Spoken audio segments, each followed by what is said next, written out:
Fox Sports. We are Fox Sports. We are Fox Sports. Chris Archer has been loving life on the road, going 2-0 with a 2.08 ERA over his last 3 road starts. Today, Archer's quest continues as he leads the Rays into the friendly confines of Wrigley Field to open a 3-game set versus the Chicago Cubs.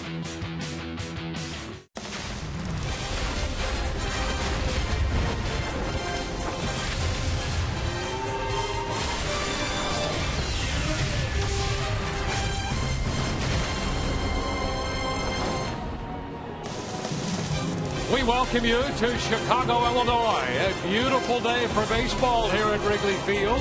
Sign just outside Wrigley says, "Welcome to the party of the century." Wrigley Field 100 years old.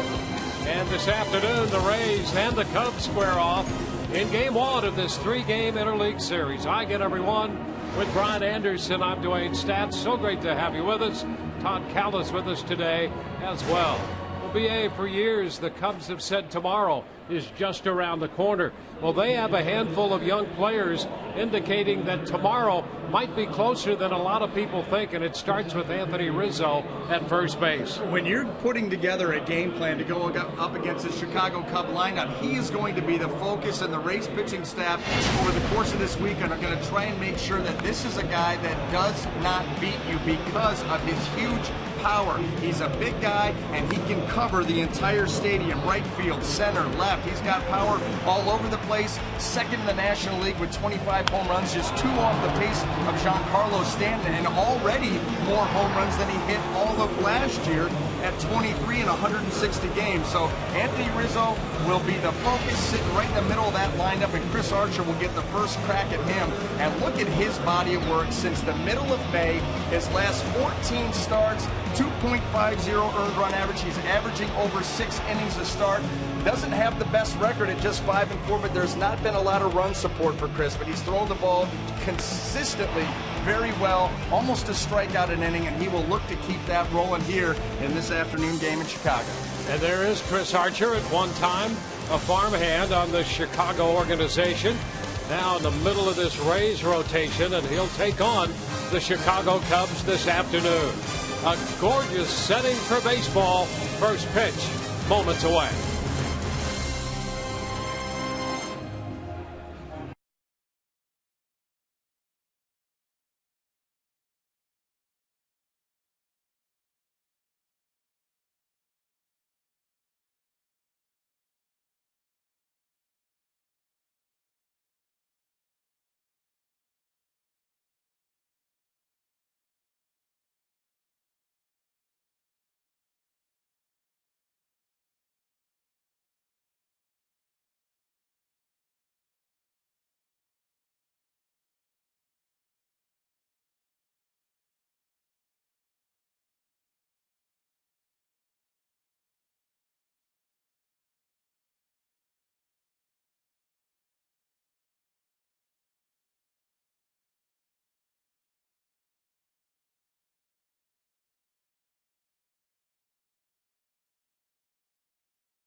Rays and the Cubs meeting for the third time, first time since 2008, when the Rays swept a 3-game series at Tropicana Field.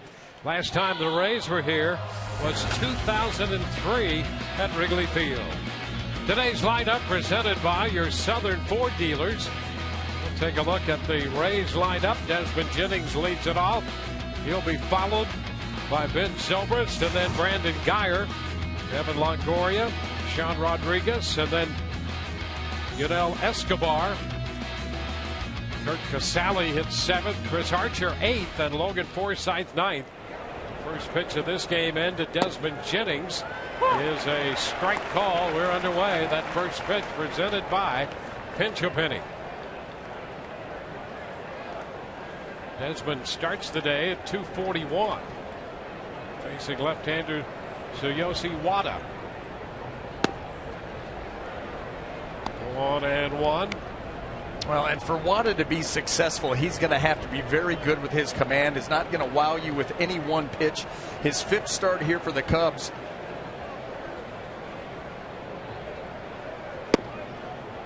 Desmond takes it low. A little off the plate wide, 2-1. Wada was having a very nice season for the Iowa Cubs in AAA. 10-6. 2.77 earned run average, 19 games, 18 of those starts, and getting the opportunity here. 2-2 there with a fastball reaching 90, and already we can tell with his delivery there is that pause right in the middle of his delivery.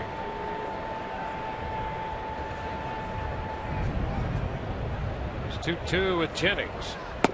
Desmond is out on strikes. So a couple fastballs to strike out Jennings.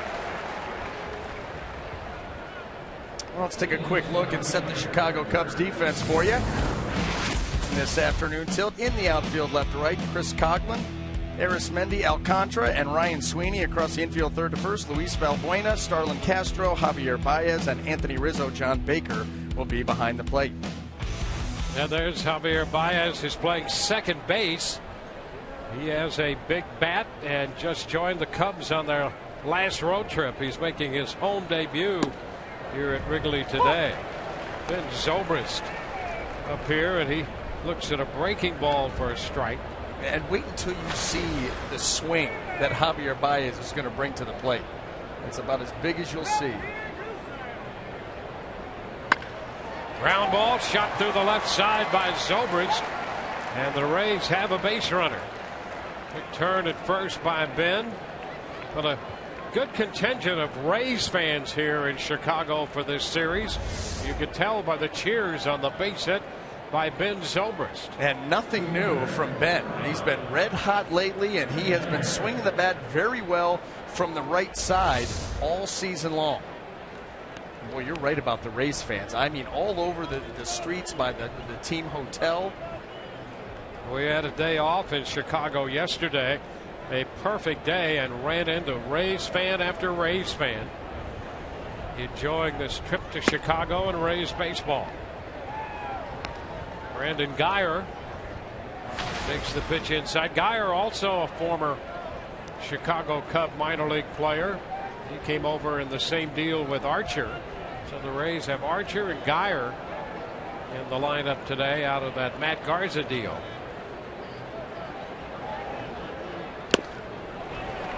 1-1. The last 2 times, or the last time that those 2 guys were here at Wrigley Field, it was not to play, but it was to pick up their 2010 minor league player of the year and minor league pitcher of the year for the Cubs organization. Now trying to come back and hurt them over this weekend. The 1-1. It's a strike on the inside part of the plate. 1-2. You can see the deception already in Wada's delivery. And it may take the Rays a time through the lineup unless he's making egregious mistakes out over the plate. it may take them a time or two to get used to that little hesitation, especially from a left-hander. You could see it in the Jennings at bat. Desmond struck out on back-to-back fastballs around 89 to 90, and he just wasn't sure about picking up the ball with that delivery of the left-hander Wada.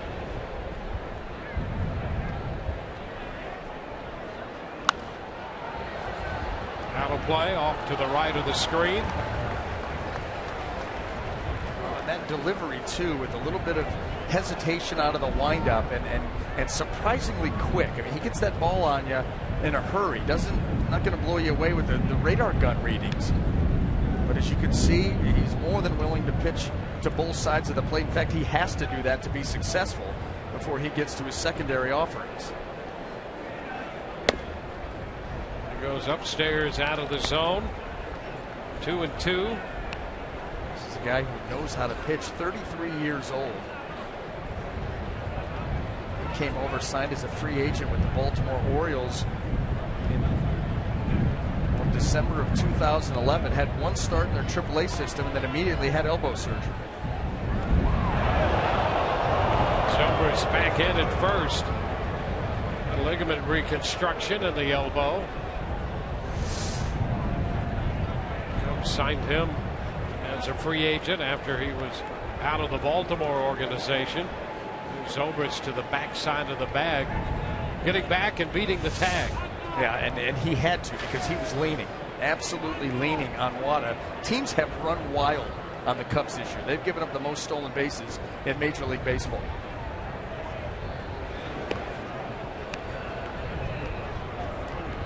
Runner at first with one out, a 2-2 count on Geyer. Evan Longoria will be next. 89 stolen bases in 106 attempts. It's not good if you're the Cubs. He's going to take the count full. Fastball inside, and that time Wada was a little quicker to the plate with his delivery. Ricky Renteria, the manager here of Chicago, on the north side.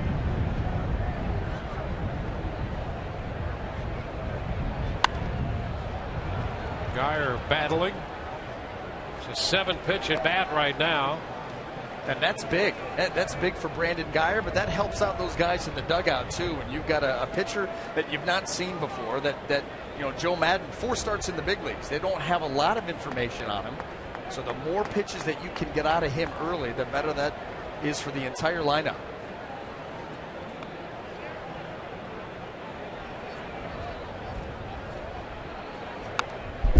Geyer fouls a fastball back.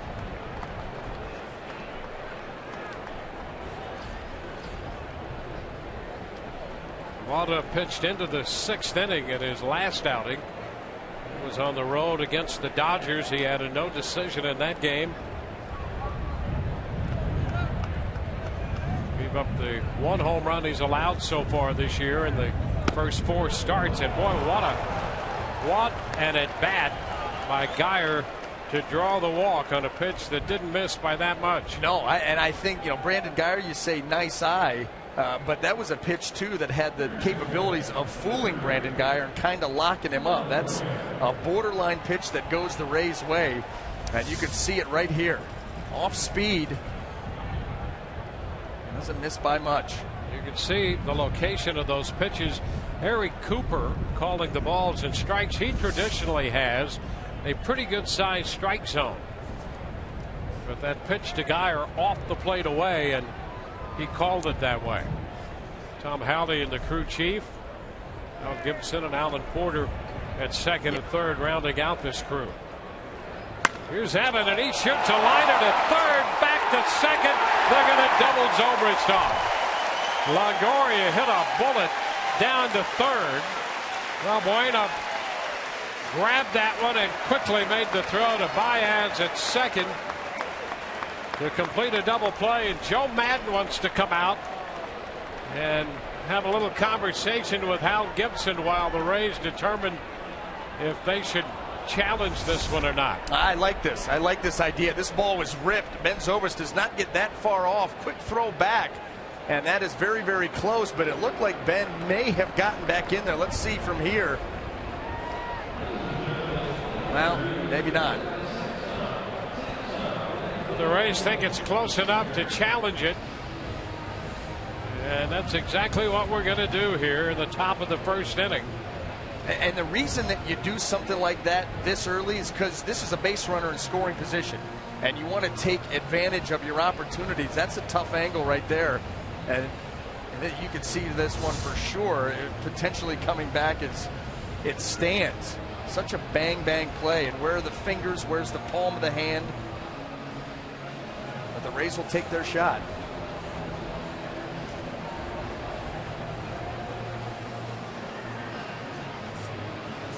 Well, Tom Hallion is the crew chief. Hal Gibson made the call. And the Rays challenged the call, hoping they'll keep the top half of the first inning going.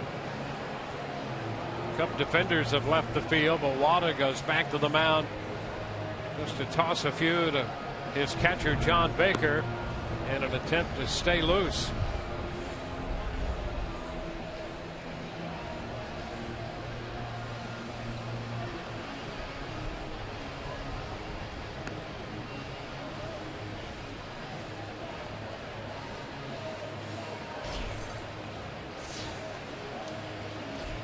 Right off the bat, a challenge by the Rays. Well, you want this to go the Rays' way for obvious reasons, but you don't need another double play here. I'll tell you right there, you know, you break that down where his fingers touch the bag. That's a very good look right there, but so close. And they're going to call him safe. So the Rays decided to challenge, and they will prevail. So the call overturned. Let's take a look back. I think this is what they must be going with. Well, it's tough to tell with that. It's so blurry. You know, the fingers on the bag, has the palm hit the bag, but it goes the Rays' way, and they will preserve that runner in scoring position to get another crack to get him in. So Zobrist back in at second. Geyer is the runner at first, and Sean Rodriguez will have a chance against the lefty. Sean getting a start at first base against Wada today.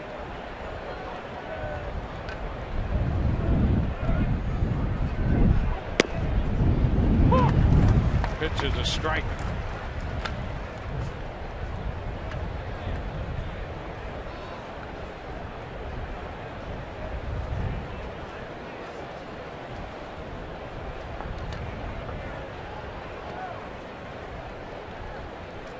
Rodriguez with 10 home runs, 4 coming off lefties.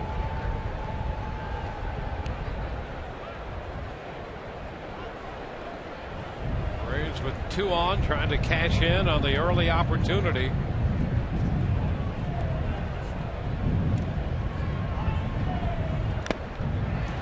So foul ball right back into Baker's mitt.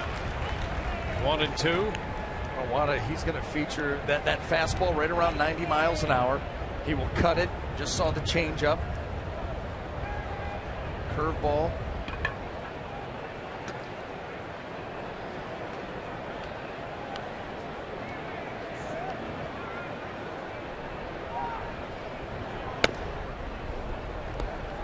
Two and two. And as you can see in these at-bats against the Rays hitters, what he relies upon, moving the ball around the zone, staying out of one spot, smarts, location. That's how Wada gets it done.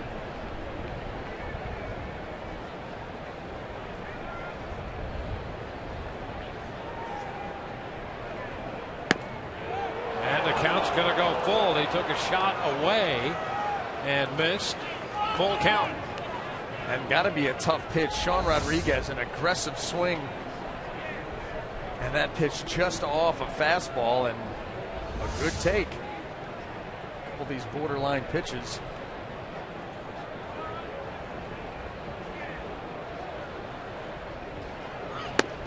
Big cut to miss.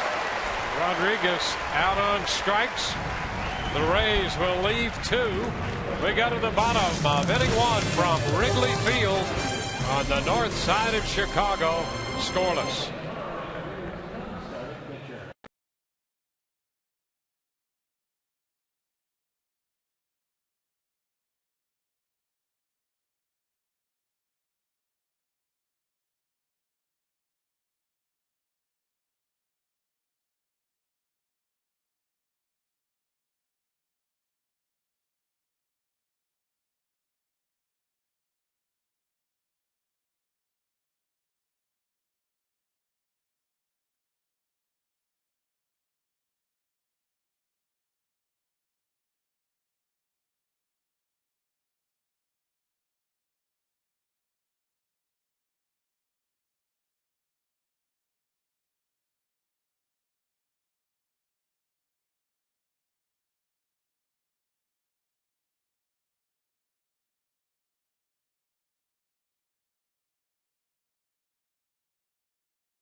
Leaving a couple men on in the top of the first. The Cubs come in to hit.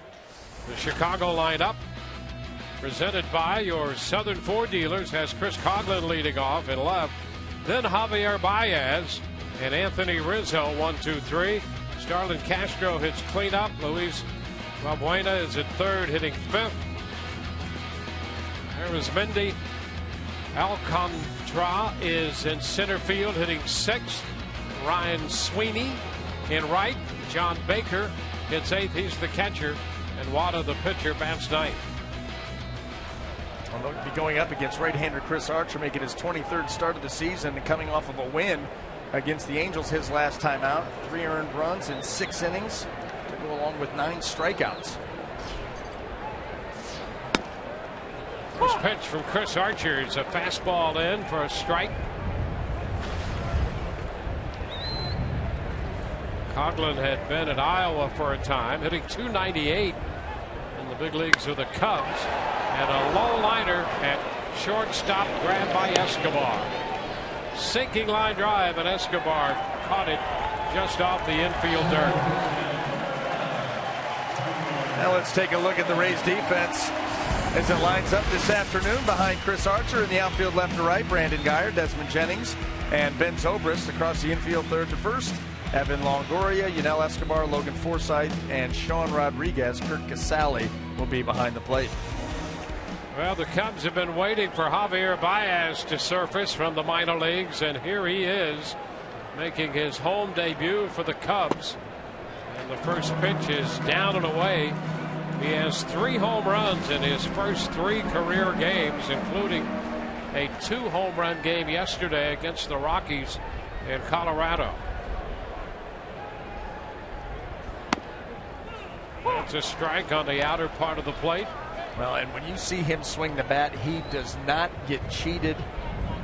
This is a guy who in the minor leagues last year hit 37 homers, drove in 111 runs. A broken bat and a base hit into left. The Rays had to shift on him with Escobar shaded toward the hole. And Baez got it through despite breaking his bat. Well, he is very, very strong. A broken bat, a big swing. Let's take a look at the 2 home runs that he hit in the ball game yesterday against the Rockies. Powerful.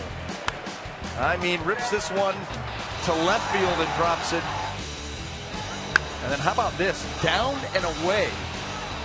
And I know it's Colorado, I get it, but still driven with authority to get out to right center field. Baez aboard at first. Here's Anthony Rizzo.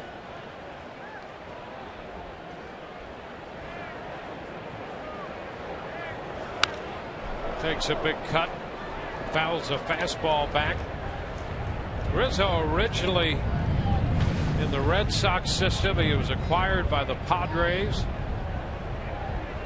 then acquired by the Cubs, and got to the Cubs for part of the 2012 season and was very promising. Last year hit .233, but with 23 home runs. And there's a blast high and deep into right center, and that ball is going to be off the wall. Down to third goes Baez. A double for Rizzo.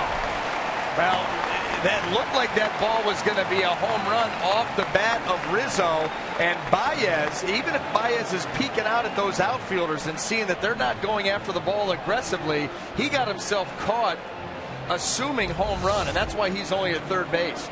Here's that powerful swing, the drive by Rizzo out to right center. He thought that he got it. I think everybody in the stadium thought that he got it. You see Baez was jogging, Zobrist pulls off, and that ball hits in the ivy. Actually, Ben, if you continue going after that, you may have a play as he's standing there watching as it hits 2/3 of the way up the wall. And that makes the point. There are times when the wind makes this a definite hitter's ballpark. But when the wind is blowing in, it is a factor, and that helped to knock that one down. There's a cut and a miss by Castro. A still wind, and that ball is gone. And that's one of the interesting facets of Wrigley Field. It can be a pitcher's park depending on the wind. It can be a hitter's park depending on the wind. One strike to count to Castro with 2 men in scoring position. A good block there by Casali on that breaking ball with Baez lurking down at third. Big spot here for Chris Archer. Evan Longoria coming in to talk to him quickly. Now, this is where you'd like to be able to work yourself into a situation you can go for the strikeout. There's on second and third. Castro is a guy who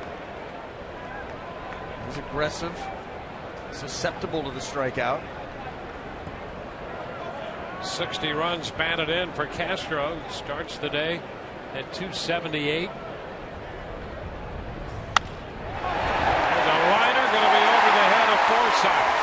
Baez scores. They're going to hold Rizzo, and the Cubs break out in front 1-0. Castro lining it over Forsythe's head. Well, Castro having a bounce back season. You know, 2011, Starlin Castro 207 hits, and the sky was the limit. Since then has really been backsliding quite a bit, but having a nice season again here for the Cubs, and strong enough to get that one out into right field and plate their first run. You know, last year, a career low average in 245. He struck out 129 times. That was a career high. His on base percentage was 284. Here's Luis Valbuena, first and third. He comes out swinging and fouls it out of play. And certainly playing like he wants to stay, you know, a Cub. When you start to look at these guys coming up, Baez has played short. Alcantara, who's out in center field, can play shortstop. Got a lot of options that are starting to make their way to the big leagues.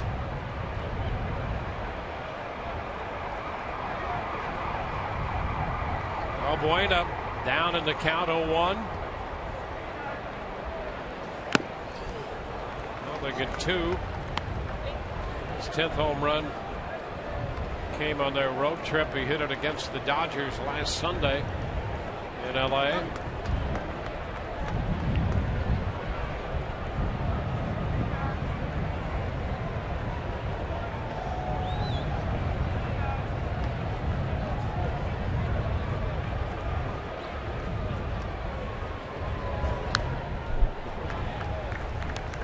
Foul right back. Coughlin lined to short, a low liner before Baez broke his bat and singled into left. He moved to third on Rizzo's 18th double of the year. Baez scored on Castro's base hit. It's first and third with one out.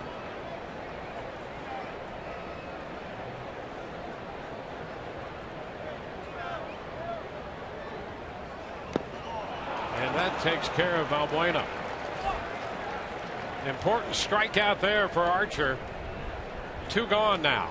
Well, he was able to get ahead of him, expand the zone, and stay out of the middle of the play. That's what's gotten him into trouble. Too many pitches that have caught a lot of the white. This one dips below, and you see Valbuena just a half-hearted swing.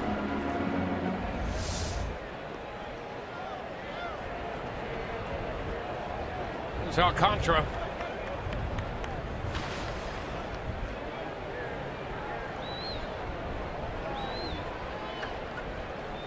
24 games with the Cubs. Pitch is down. A little bluff by Castro off first. Casale came up quickly out of his catching position.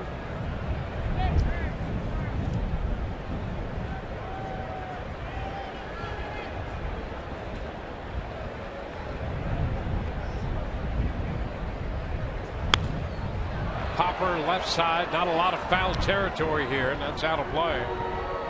The count is 1-1. You know what you hope, and Dwayne, it goes back to that ball that Rizzo hit, that the outfielders have taken notice of that and played through all the way. Even if you think you got burned, you think that a ball's hit over your head, to go after it aggressively in the idea that it may be knocked down. I think everybody assumed Rizzo's home run, even Ben Zobrist, and you pull up. Hopefully everybody's learned their lesson and they go after those balls.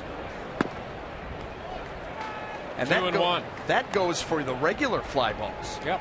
You're going to have your infielders bailing out to help out these outfielders to get used to those balls being knocked down. Well, you come from playing in Tropicana Field and even the Oakland series. Sometimes Oakland can get a little strange, but it was pretty calm out there. So you get a feel of a ball coming off the bat where it may wind up, but here it's a little different. You've got to be mindful on every fly ball depending upon which way the wind is blowing, and that can change in a hurry. Yeah. It may be prevailing in off the lake, and it could change at any time. Never give up on a play in this series, and communication will be key. 2-2, lifted toward right center. Zobrist shading his eyes, makes the catch to retire the side. The damage limited to 1. We go to the second, 1-0 Chicago.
Yoda. Let's go places. And by Checkers, big Philly flavor, small price. Checkers Philly cheesesteak and the new chicken Philly, each just $1.99.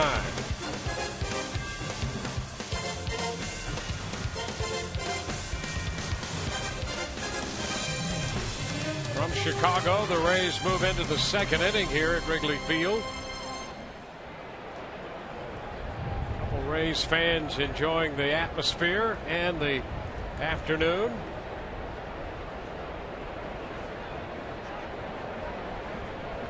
Taking their chances out in the bleachers. Here's Yanel Escobar. Escobar starts the day hitting .258. And a breaking ball from Wada misses. 1 ball, no strikes.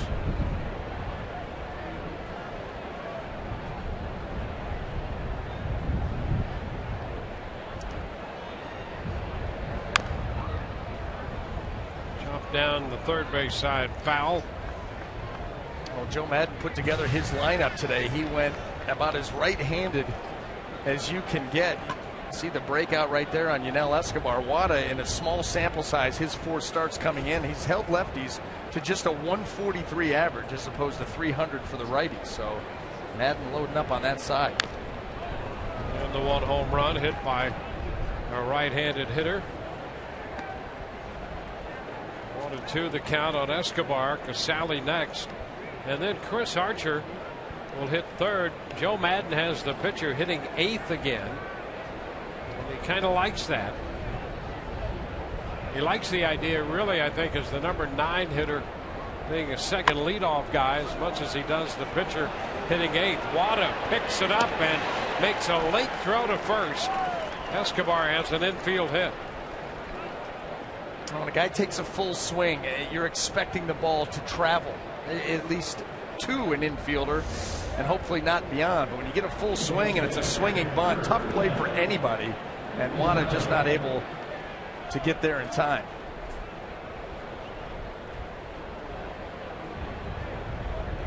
You couldn't have rolled that out there any better if you're Yanel Escobar. Well, the Rays have sent 6 men to the plate and 3 have reached. Showing signs of putting together some opportunities early. There's Kurt Casale getting the catching nod today. Strike 1 on a foul ball right back. You know, and that seems to be the MO of the Rays all season long. They give themselves the opportunities. The question is, do you cash in on it? Well, their on base percentage is 2nd in the American League. There you go. So they're getting lots of base runners. They're 3rd in walks. It's a ball low. It's 1-1. So the base runners are often there, getting them home. Sometimes another story. They're right up there in the top 3 or 4 teams in the American League with at-bats with runners in scoring position. So they have had those big chances. Ball 2, 2-1.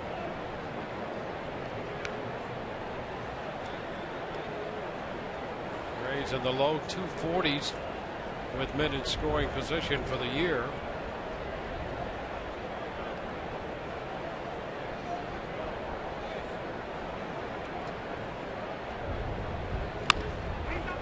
Fouled outside of third. So when you look at the team average, 255, it's 9th in the league.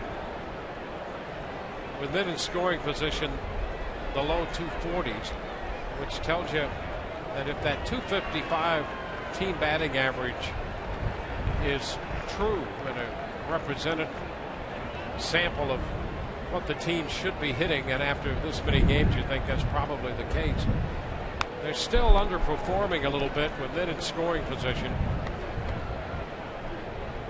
And that was an issue for the Rays certainly early this year when the offense took a hiatus at times. Yeah, they really were down in that category. You know, the one thing that a pitcher will do too is he's pitching tough, moving the ball around. All of a sudden, you get a runner out there in scoring position, and the antenna goes up a little bit and you start to pitch even tougher. Just like that right Strike 3 there. call. Casale, strikeout number 3 for Wada, the first looking. And that was a good pitch by Wada. Kurt Casale, as he takes the stroll back, thinking about that at bat and that sequence of pitches ending with this. Right down at the knees.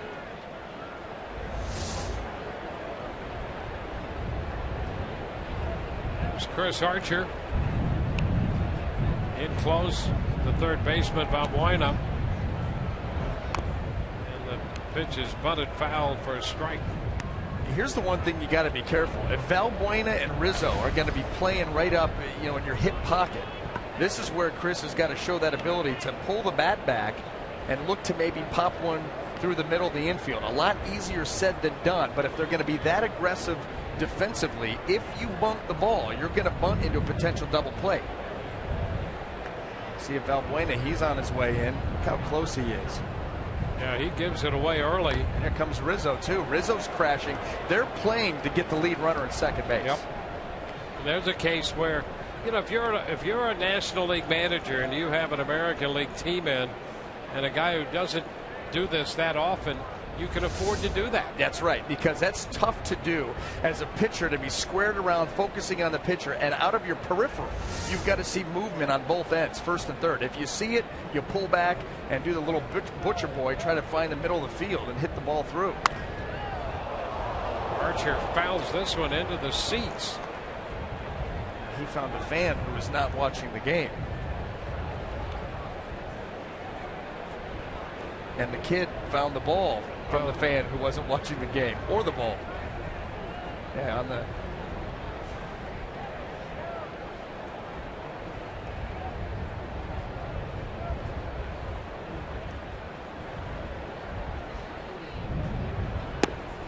And Archer is out on strikes.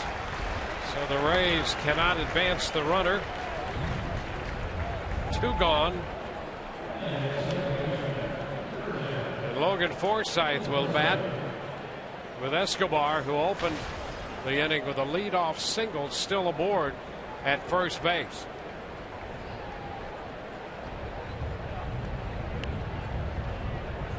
So let's see what Forsythe can do against the lefty.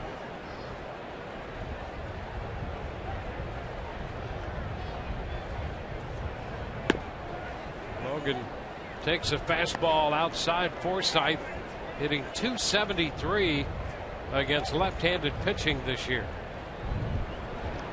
Since the Rays went on that run since June 11th, Logan hitting .330, leading the pace for the Rays. Ben Zobrist in behind him at .319.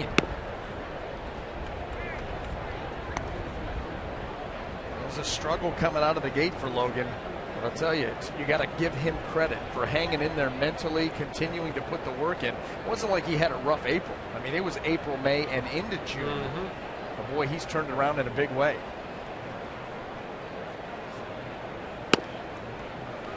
To strike 2-1.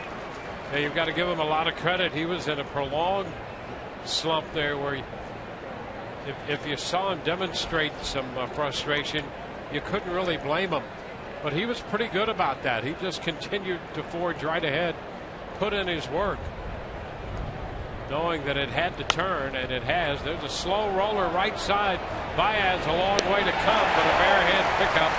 He throws out Forsythe, and the Rays are finished in the second after the infield hit to lead it off. A long late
leading 1-0. We're out in the best place to watch baseball in the major leagues if you enjoy baseball and a party with a bunch of people from St. Petersburg, guys, right here. Watching a little Rays baseball in Chicago. You guys mentioned earlier it's the biggest Rays fan base we've ever seen on the road. I don't deny it, and a lot of them have found their way out to the bleachers. Tough ticket to get out here? Not at all. Not at all. We got them a couple days ago, and we've been planning on this for months. Guys, fly ball into left center field. It's going to be Brandon Geyer who makes the play here for the first out. So we'll be out here in the bleachers just to enjoy the view from here. And the beers are really cold out here, and there's also sodas too, but I don't think they're selling many of those in this general vicinity. So anyhow, back to you guys. Go Rays! Yeah, Todd Callis out there among the folks. His folks. Where he's happiest and most productive. So the next time we see him, he'll be there. And the next time after that, when we see him, he'll be there. And I'm betting that the time after that, he'll be cross-eyed. There's the catcher, John Baker, taking a rip at a fastball, fouling it back. Ryan Sweeney started this inning with a fly ball to left. And now John Baker up here, 1 strike to count on him.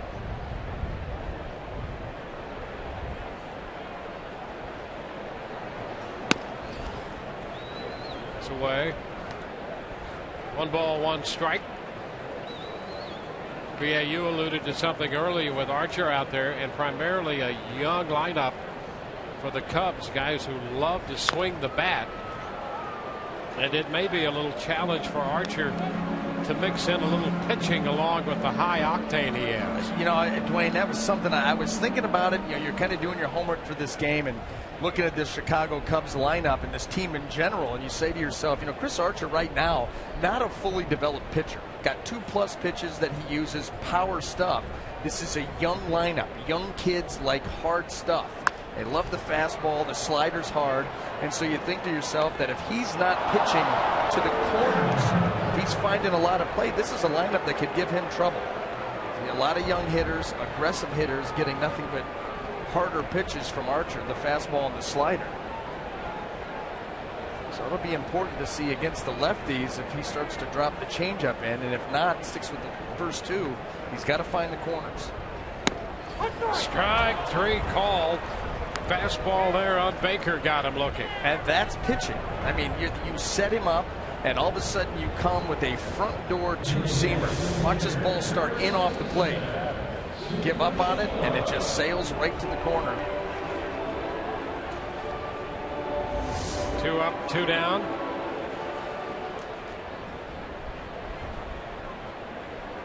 There's the pitcher. Wada up there. Roller to third. Longoria cannot find the handle on it. And we had error charged to Evan. And the pitcher is aboard with 2 outs here in the second. Just could not get a hold of that baseball. I mean, did not field it cleanly, obviously off the bat, but still with the pitcher running. Evan was going to have time to pick it up and throw him. He just could not get it. And here, now just pick it up. Boy, that's when you start to panic. Yeah, after about the 3rd opportunity, you go, this isn't going too well. That's exactly right.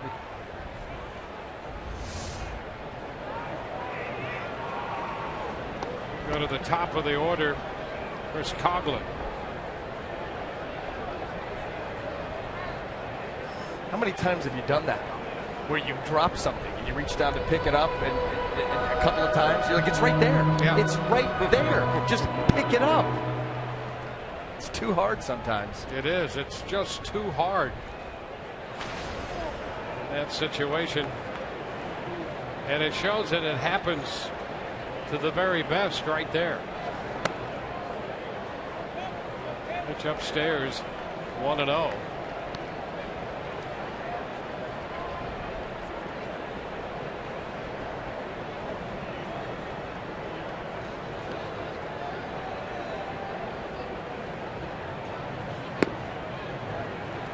Didn't miss by much. 2 balls, no strikes. Coughlin has been red hot. Hit the ball hard in his first at-bat right at Yanel Escobar. But this is a guy, since the beginning of July, leads all of baseball in OPS. So that batting average just south of 300. With a strike, 2-1. Coughlin out of Eastlake High School. 29 years old. There's Baez on deck. And right now, you do not want to see Baez with runners in scoring position. Find a way to get Chris Coughlin. After the error, Archer now behind Coughlin, 3-1. Always a concern. Always a concern. We've seen that from Chris from time to time this year. Play doesn't go his way to end an inning, and then things can sometimes get interesting. There's a strike on the inner part of the plate. 3-2. Now that's a good borderline pitch there for Chris, and he stayed out of the middle of the plate. A 3-1 count, a hitter that's hot, and he finds that inside corner. That was a nice pitch. Coughlin signed a minor league contract with the Cubs.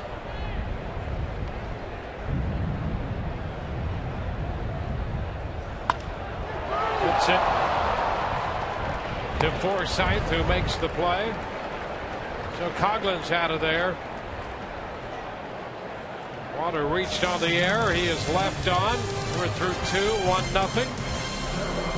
Man of the people.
I'm excited to be here. I think as a visiting player and someone who's grown up watching baseball, I was Cubs were always on when I was a kid. I grew up in California, but WGN always had their games, and mostly day games played here, so I could catch them at usually 11 or 12 o'clock in the afternoon, and I watched a lot of Cubs baseball. So it's really cool to be here, and it's one of those places, much like Fenway, where you can really feel the magic and the history of this place.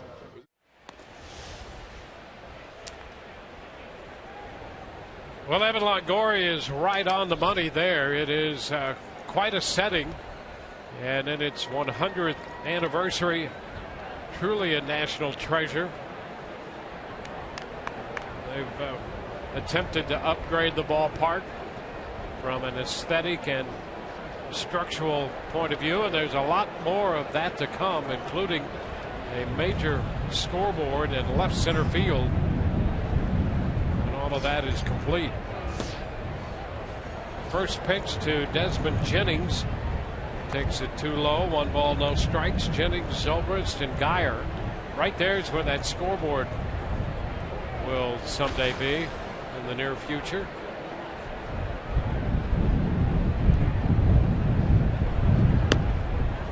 It's a strike to Desmond. 1-1 right there in left center field. That'll be filled in with a state-of-the-art scoreboard. It's an artist rendering. It's just the beginning stages. Then it's going to. Oh, okay. 1-2. That was more of the borderline coming up here. It's not very well done. The companies. Yeah. It's a concept drawing. Yeah, and it's going to actually not be in where the fans are. That was a horrible all the way across, but you get the idea. Or maybe not. Lines will be a little straighter when it's completed. It's like I've been hanging with Todd. 2-2. Yeah, that was the route Todd took home to the hotel last night.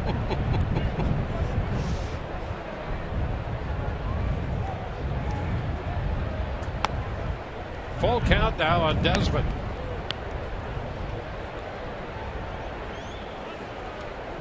There's Ben Zobrist.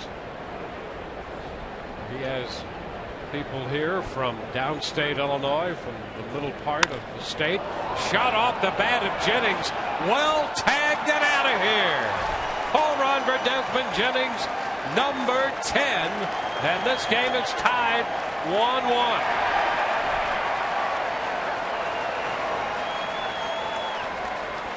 Well, any wind that may or may not be a part of this equation, Desmond Jennings just knocked that ball right through it. It wouldn't have mattered. This was a missile. He was beat with consecutive fastballs in his first at-bat, not this time. Yeah, no deception that time. As we noted, his first time up. Hit it hard, hit it on a line. And if you're the opposition, that ball comes back.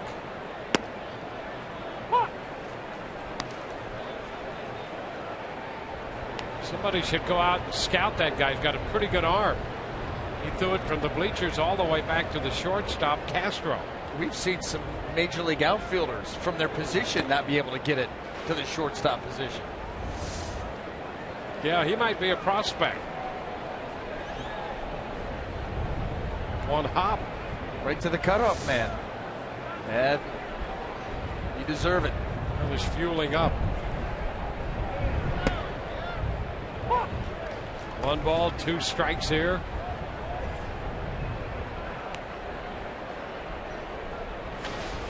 Our Toyota trend that includes today in his last 13 games, hitting .438. How about the on-base percentage at .500 into center?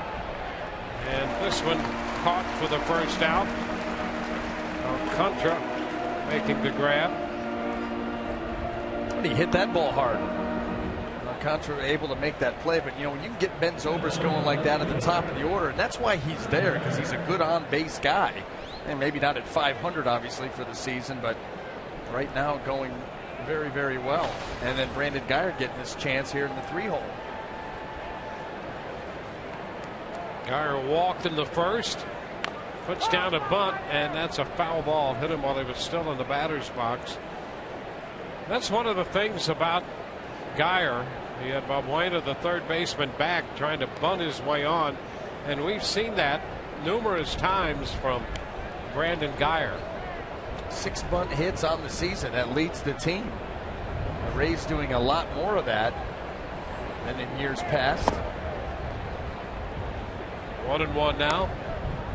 And that's it's such a nice thing too, because Brandon Guyer, not your 3-hole, you're not expecting that. He does have some juice in that bat, but from the right side can drop it down. He runs well, and it's just another opportunity that he has to beat a defense.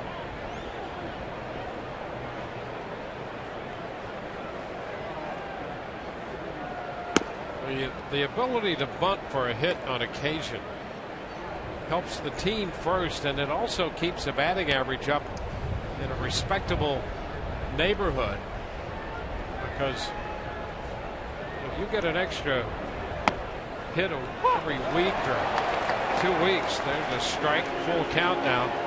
That's going to make a difference. And guess what? Not only do you get those hits, but then it affects the defense and how it's played against you. And we've seen him do that before, where he's laid down a bunt hit, brought the third baseman in just a little bit, and then been able to smoke one right by him.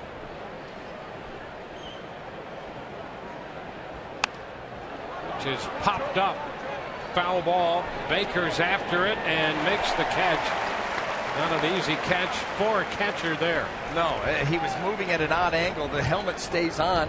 And then on top of that, Brandon Guyer's bat almost got in the way. And that could have been not good at all for Baker. As you watch this, watch where Brandon Guyer's bat, he flips it out there. And it ends up close to where Baker ends up, or at least in his path. Yeah, that's something that players work on in spring training, to try to locate that bat where they think the catcher is going to go next. How about that? I mean, he flipped that bat plenty away from the play. Yeah. With no idea No. where Baker was going to go, and it turned out to be directly in front of him. And I'm going to tell you something. That's one of the quickest ways to sprain an ankle. Step on a bat that you don't know is there. 2 strikes on Longoria. Too bad, too, for Guyer, because he appeared to have drawn a walk on the pitch that, upon review, looked to be outside, was called a strike, and then he fouled out on the next pitch. And different from the way that Eric Cooper had called the first 2 innings, really. Yep. Well, a wave and a miss, because Cooper's known to give that pitch away and widen that zone. He did that time. And this time Longoria is out on strikes. Rays get a run on the Desmond Jennings home run. We are tied 1-1.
H.H. Gregg.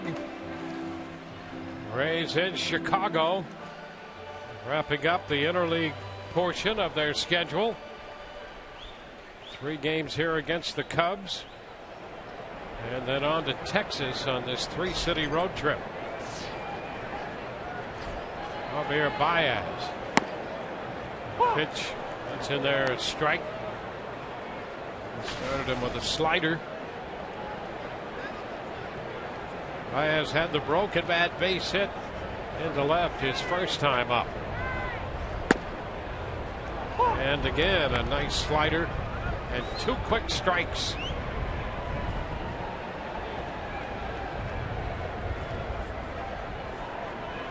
Baez creating some excitement here with his arrival from the minor leagues. Towering pop foul. Casale's going to look it back, and it's out of play.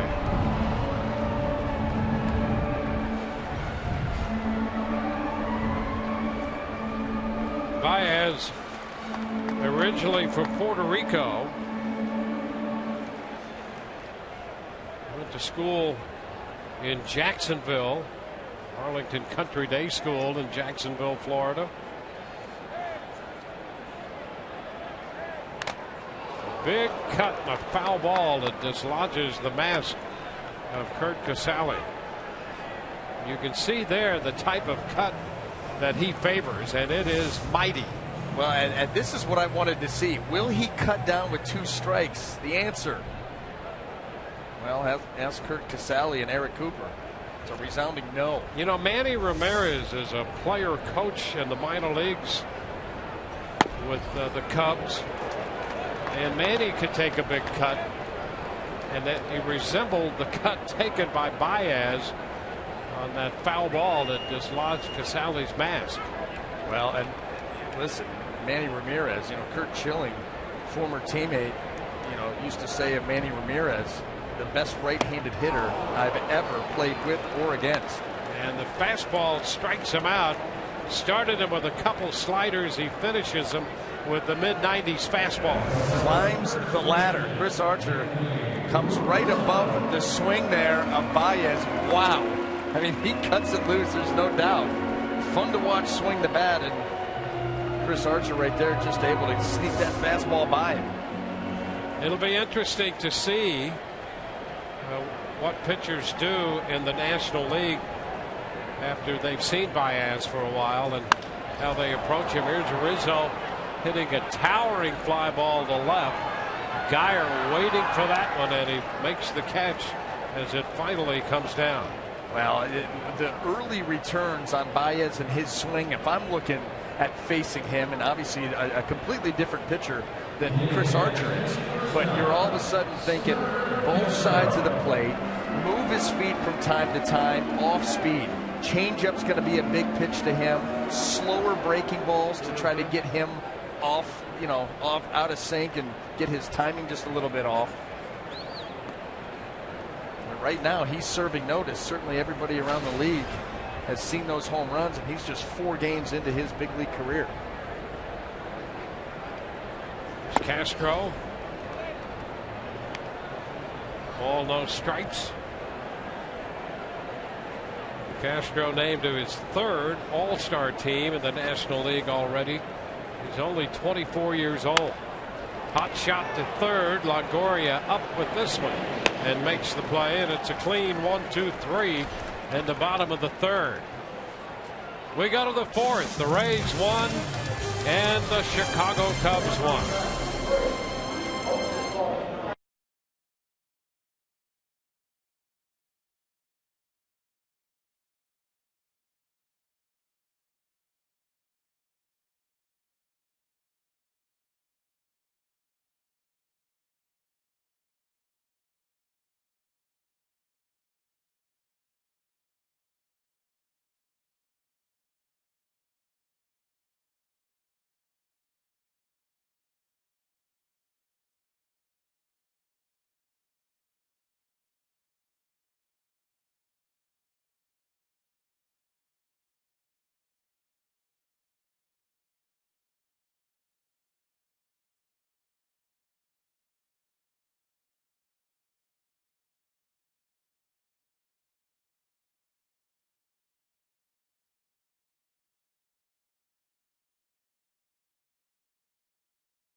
In the game today and all season long, Tires Plus donates $100 to the Pediatric Cancer Foundation for every Tampa Bay Rays home run televised on Sun Sports. We got $100 in the bag today. Looking for more. Desmond That's Jennings. right. Yep. And in this ballpark, it very easily could be more. Could be this guy coming up right now. Absolutely right. Sean Rodriguez will open the fourth. Yanel Escobar, Kurt Casale to follow.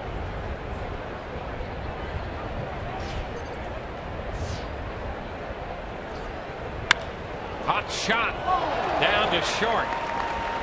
Castro makes the grab. You know what? Castro made the grab, flipped it over to first base to Anthony Rizzo. Sean Rodriguez had already peeled off, and that ball was called safe, not a catch. Take a look at this. I think Sean thought that he caught it as he goes down right there. As he sees the call safe and throws, Sean Rodriguez has already peeled off right here.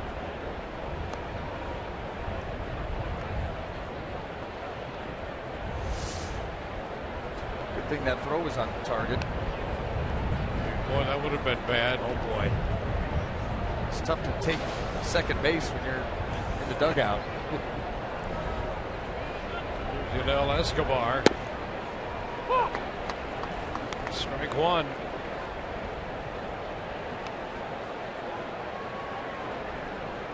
.33-year-old left-hander.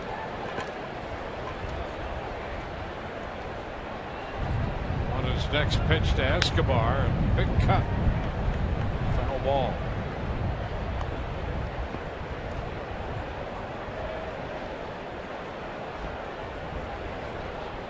Wada pitched a long time in Japan before coming to the United States when he signed the deal with the Baltimore organization. Now pitching in the big leagues with the Cubs. It's a foul ball at the feet of Baker. Wada pitched in the World Baseball Classic, helped the Japan team win the 06 World Baseball Classic. Also pitched for Team Japan in 2 Olympics, in 04 in Athens and in 08 in Beijing.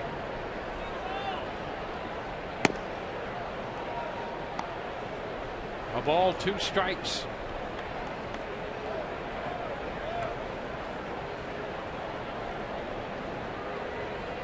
Escobar had the infield hit his first time. Well, the count is square at 2-2. Escobar still over 300 since coming off the DL. And he did seem to show renewed life coming off the disabled list.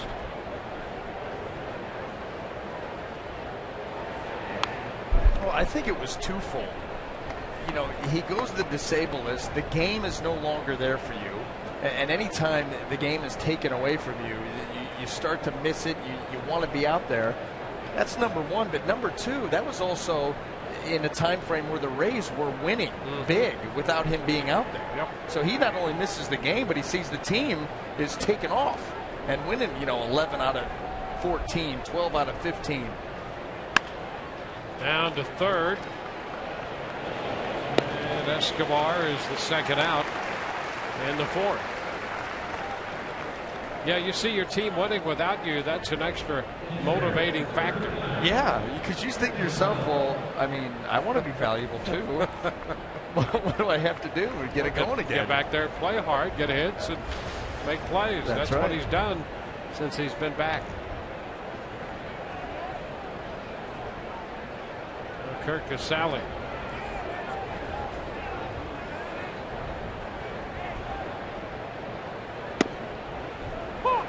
Strike. Casale's still looking for his first extra base hit in the big leagues.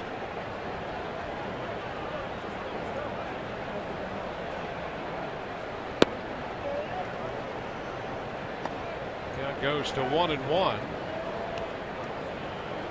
Baker liked the general location of that pitch. told his pitcher wanted exactly that.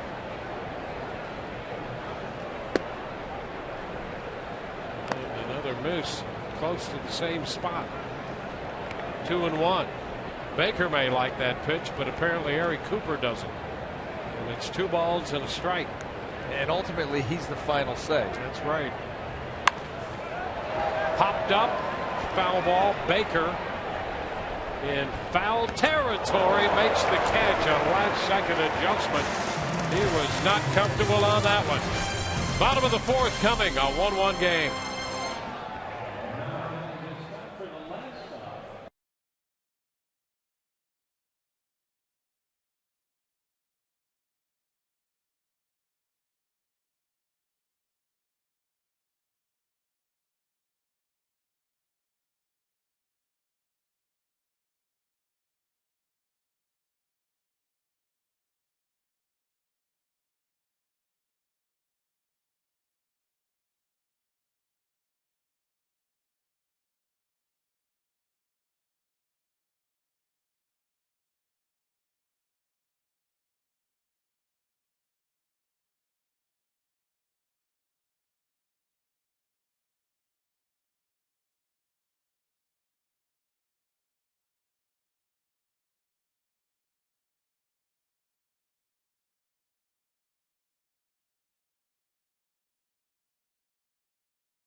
By DirecTV. If you call yourself a sports fan, you got to get DirecTV.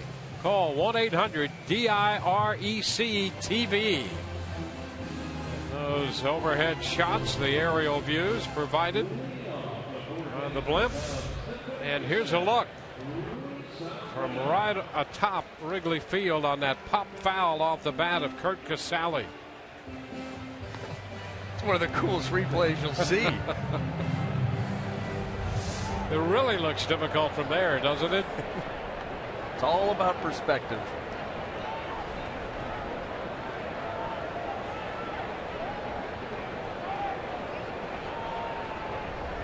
Cub half of the 4th coming up.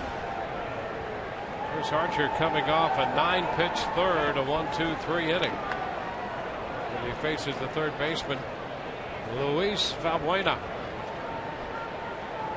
Alcantara next, and then Sweeney. A strike. Valbuena shortening on the bat.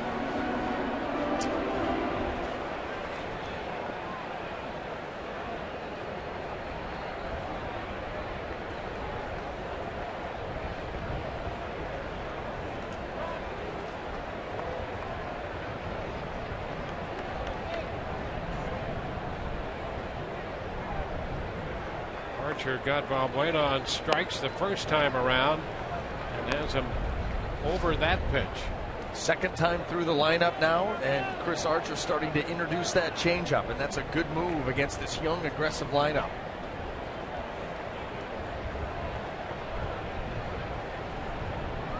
It's interesting, in some other outings, Chris has gone hard stuff, the fastball, the slider, and had difficulty at times getting to the changeup. Against this team, perfect to get to the changeup with good reason. Yeah, that young team, aggressive mentality. You know, establish those 2 hard pitches early, and then introduce them, just like he has. And that will, you know, not only will it be an effective pitch by its own right, but it will also make that fastball and slider better. Great job of filling up the zone.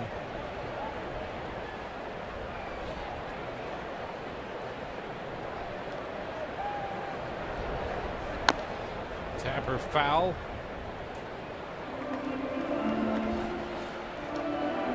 Valbuena leading off in the fourth. There's Mindy. Alcantara will be next. And then Ryan Sweeney will be up. We're in the bottom of the fourth.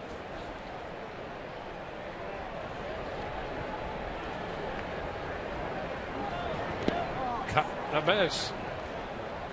That takes care of Valbuena on strikes. Fourth strikeout for Archer. Now time for you to tweet your photo using hashtag SunSportsFanPhoto for a chance to have it shown in an upcoming game broadcast brought to you by AT&T.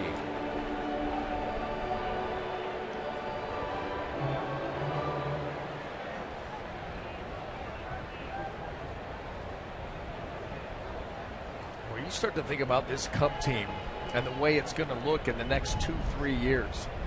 With Alcantara up here, Rizzo, Baez, Castro. Alcantara going to bunt and takes a pitch inside. You know, the prospects that they got, you know, in the trade from Oakland, Addison Russell, Billy McKinney. There's a few more down the road. That's why it's going to be so important for this Cubs organization moving forward to do something with their pitching. They're going to have the position players, a young batch of them all up here together. Going to need to mix that in with some starting pitching. Well, it's been a difficult run for this club in recent years. They were 66 and 96 last year. 3-0 the count. They won 61 games the year before that. Right now they're 49 and 64. So they're trying to get out of 5th place.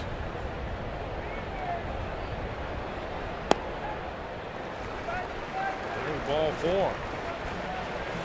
So a 4-pitch walk. Well, the cold hard facts brought to you by Frostbrewed Coors Light. And here's more on the recent travails of the Chicago Cubs, and you can see some of that not so recent. Last time they were World Series champs, 07 and 08. The last World Series appearance in 1945 against the Tigers. They lost that in 7 games. There's a strike to Ryan Sweeney. And it was in that 1945 World Series where the Billy Goat curse was dropped on the Cubs. The 4th game of that World Series. The owner of Billy Goat's Tavern was dissuaded from coming to the ballpark. Ground ball back. Archer, a bad throw, and everybody's safe. He had a double play looking at him right there, and the throw to second pulled Escobar off the bag, and he did well to even stop that throw. You're right. That ball could have bounded in the outfield. We've seen Chris Archer do this before. And he's got a great opportunity here to start a double play, and he just yanks the throw wide. And, you know, you see this more than you would think from pitchers. You know, guys who stand on that mound and are able to drive the ball downhill to a spot 60 feet, 6 inches away and not miss by an inch or two. And then all of a sudden, all you got to do is throw it to a bag within an arm's length of a player, and you see them do that all the time. And right here, Jim Hickey, we've seen this before. After an error by Chris Archer or an unfortunate play during the course of an inning, will run right out there to try to make sure that Chris's head stays where it needs to be. An attempt at a preemptive move here by the Rays pitching coach. A walk and now the error. And the Cubs have a threat with John Baker. And here's the other thing. Baker, the number 8 hitter, you've got the pitcher behind him. So you still have a chance to get yourself out of this. But you've certainly given the Cubs a couple gifts right now. Too high to Baker. This is what you're worried about. Yeah. You're not worried about so much. You know, listen, if you're going to have a play like that happen, this is the perfect spot in the order for it to happen. However, it's going to be imperative that Chris Archer get back to quality strikes. Don't start spraying the ball around and walk hitters. He's up in that same area for the second straight pitch. 2-0. And that is what we've seen from Chris when in these situations where you think that mentally he may be rattled, which is why Jim Hickey went out there. It's not the stuff that suffers, it's the command, and it's pitching from behind, walking hitters. There we go. Oh, a base hit, softly struck into right. Zobrist with the pickup. Alcantara will score the go-ahead run, and it's 2-1. He didn't hit it hard, but just in the right spot to drive in the run. And with a 2-0 count and the pitcher behind him, John Baker's not going to let a pitch out over the plate go by without taking a swing at it. And you're right, he did not hit this ball hard. It's away, and he pulls it. Typically ends up being good for the pitcher, not in this case. Dribbles out into right field. Cubs lead.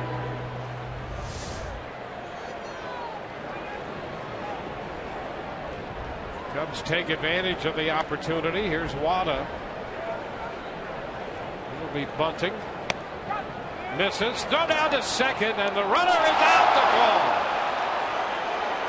Sweeney picked off second. Casale goes down as Wada bunts through the pitch. And that is out number 2. Ryan Sweeney left out to dry. Just could not get back in time, struggling, scrambling. Never gets there. A very big out for the Rays. Here's a strike to Wada. 0-2.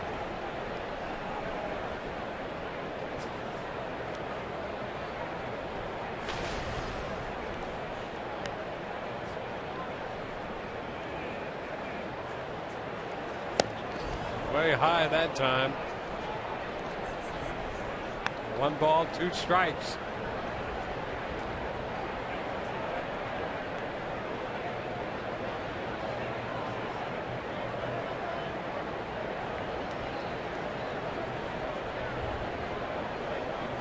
Baker at first, a run home. Cut the miss. They take care of Wada. Cubs pick up the go-ahead run. We're through 4. It's 2-1 Chicago.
Fifth, celebrate your little slugger's birthday at Tropicana Field with the Rays birthday package. Call group sales at 888-FAN-RAYS or visit RaysBaseball.com to reserve yours today.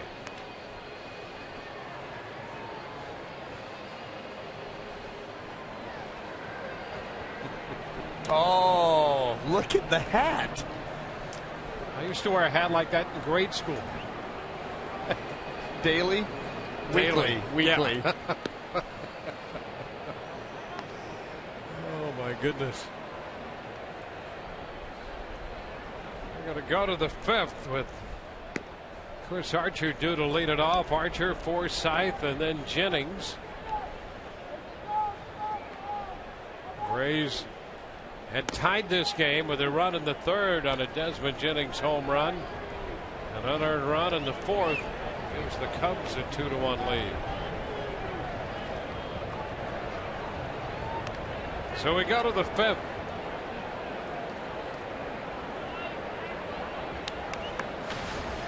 Chris Archer struck out his first time. He was up there in a bunting situation. Now he leads off the 5th.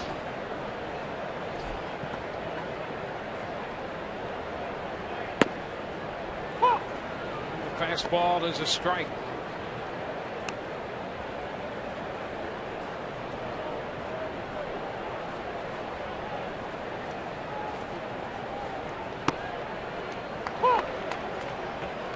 Two.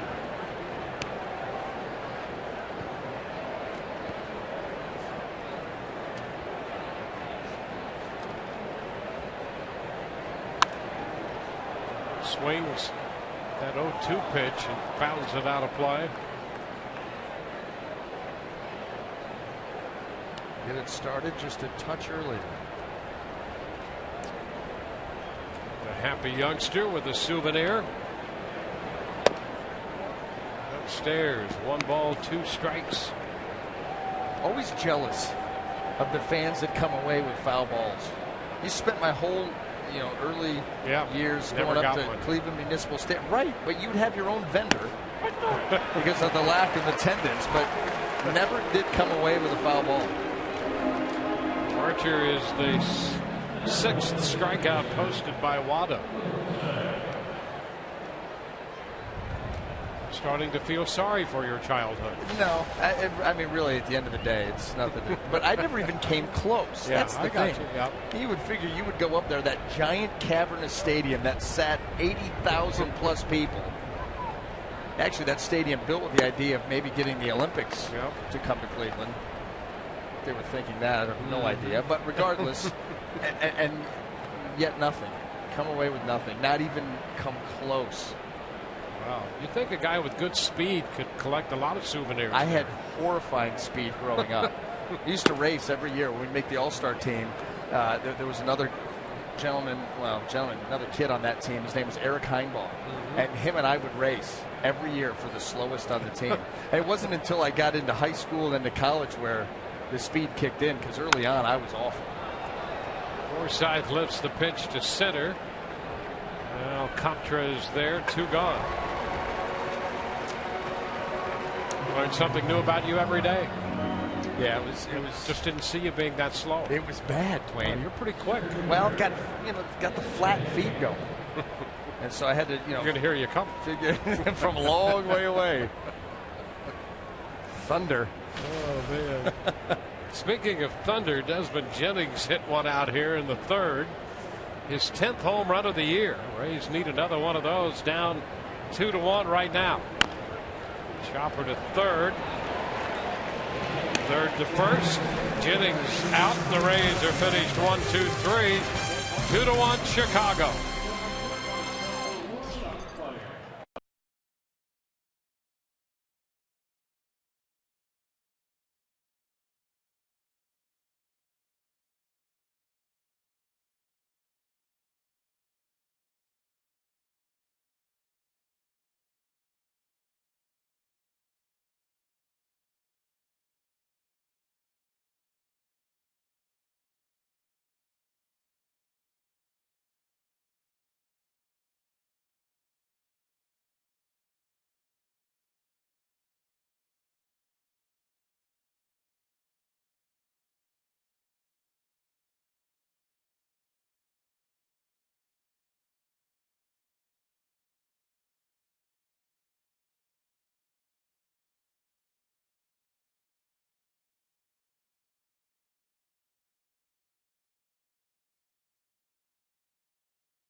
in this game in the first.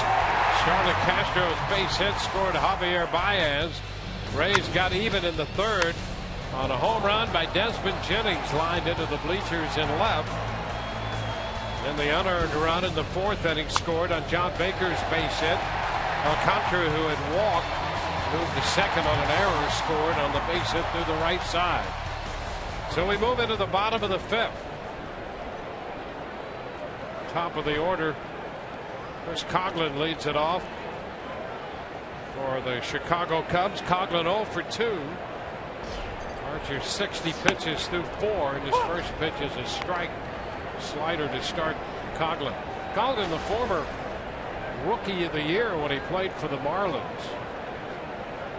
He's had a series of injuries that has really curtailed his development, but boy, what a great start he had to his career, and still a guy who can play a number of positions and swings the bat well. Yeah, and showing some signs to starting to put something together once again in that leadoff spot.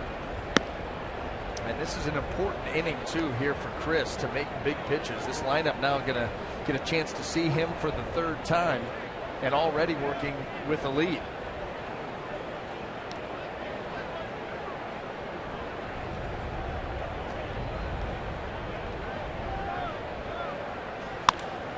Ground ball sharply hit, and Forsythe right there to make the play. So one out in the bottom of the fifth. RBI baseball is back with all 30 MLB teams and 2014 players. Get the retro 2-button style baseball game you've been missing. Visit RBIGame.com for more details and download today on your console and mobile device.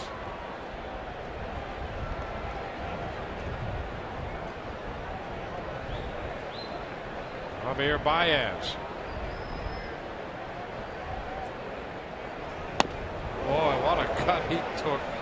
Strike one. That's that hard swing we were talking about earlier. Well, it used to be you'd take a swing like this against the wrong pitcher. Oh, and he'd flip yes, you better believe it. 1-1, especially a guy just arriving at the major leagues. Oh, yeah. Can you imagine with Nolan Ryan or Bob Gibson or Don Drysdale, our good buddy Bert Blyleven? He wouldn't like that. No, and that would be part of an introduction to Major League Baseball and how things are done. It's not going to change his swing at all, but at least you put that fear in him and send a message that this is not your plate, it's my plate. Yeah, you picked the wrong guy to do that against, and things get ugly. And a cut and a miss. Well, he comes back with a slider and strikes him out. That is how he is going to be pitched, with a swing that is that big. You're going to start to see these breaking balls, and you can see how wild it is. But you know, here's a young man who's had success everywhere. As a senior in high school, he hit .771 and hit 22 home runs as a senior in high school. Here's Anthony Rizzo, and a birthday wish to Rizzo. Pitch is low. 1-0.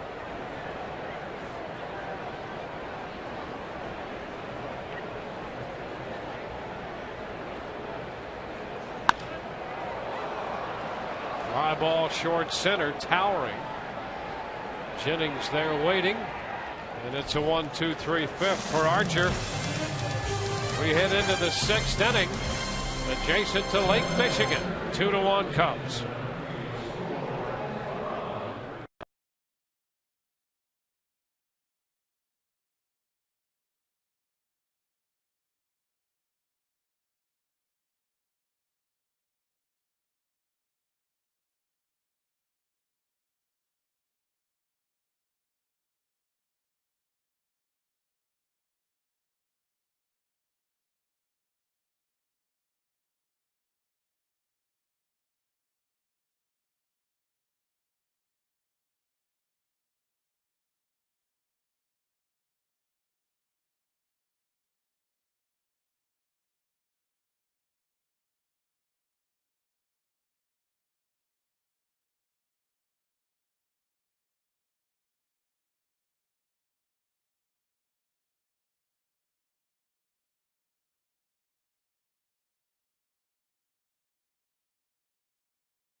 the first time. I've been ridden my bike around here in the past. I've watched it on television growing up.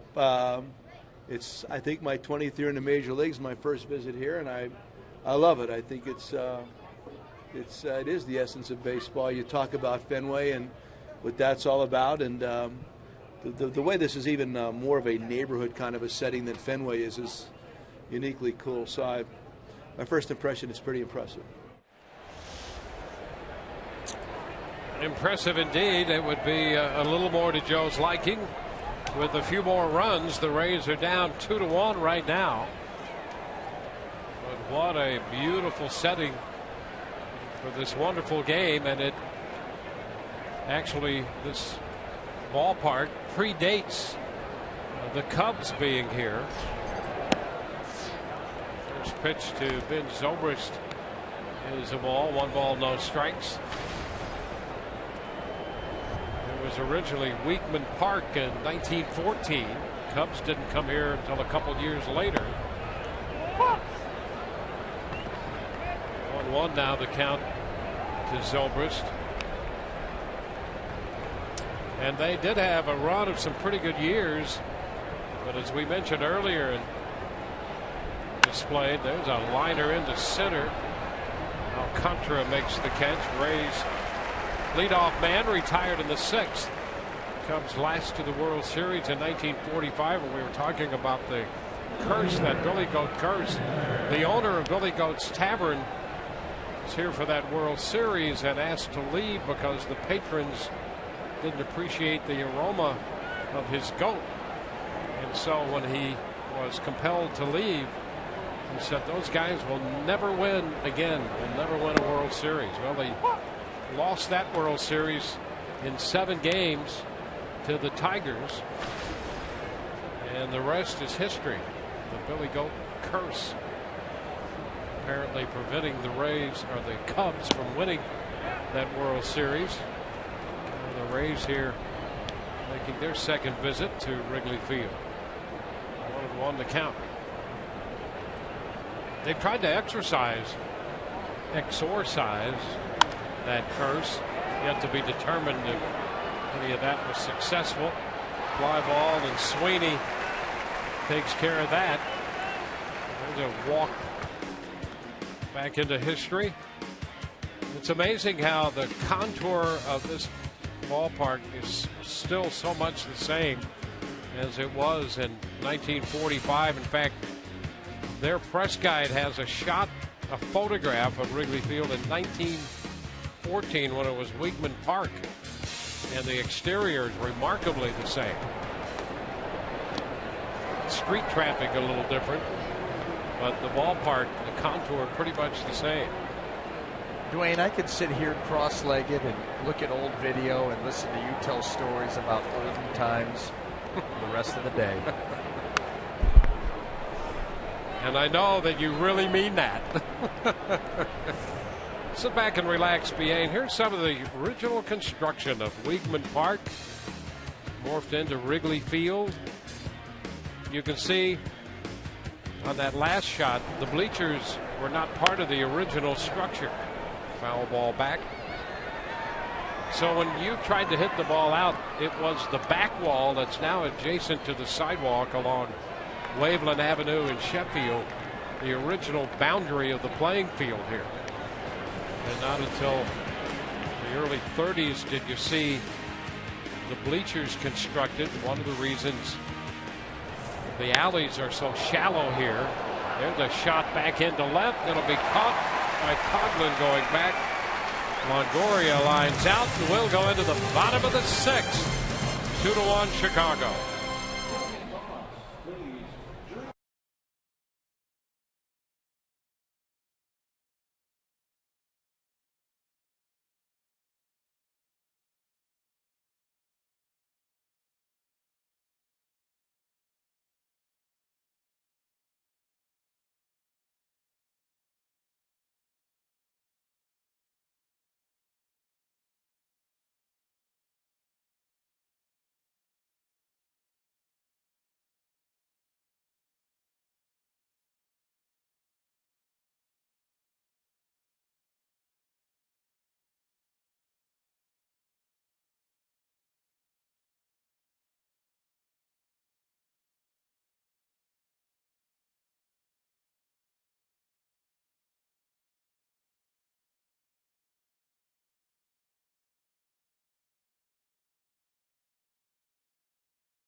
Bert Smith Volkswagen, Tampa Bay's home of driving excitement. Visit BertSmithVW.com. And by Just for Men. Get the look you want with new touch of gray, mustache, and beard. I'm going to think about using that. Are you? Yeah. Really? Yeah. Hadn't noticed, but. Well, that's because I've almost taken it down to nothing. I got you. But it's exciting in a way, you know. It's the maturing process. Well, yeah, and I don't know, I mean, what it'll come out like, but it may get used. Castro takes the first pitch. Low and away. 1 ball, no strikes.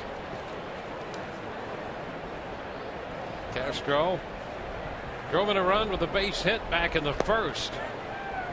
And that is a strike. Takes the count to 1-1.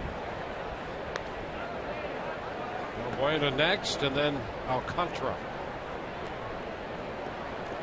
You know what I did is I took a pair of like those industrial, you know, tweezers. Yes. And went to town on the gray hair and the goatee, and it's almost gone. So I'm thinking about if I grow it back. Wow. Maybe we'll put something in there. All of a sudden, too, and all on one side. Yeah. Very uneven. Well, it's a sign of character. Is that what we're going with? That's it. I think it's pathetic. It's a word I had in mind. 2-1 count on Castro. Archer threw 5 and made 70 pitches. 6 strikeouts for Chris.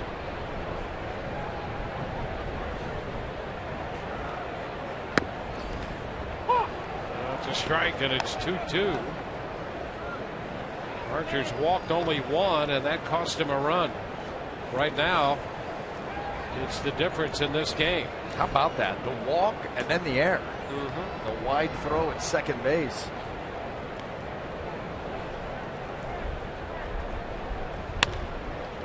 Down to short. Escobar's throw to first. 1 out in the 6th.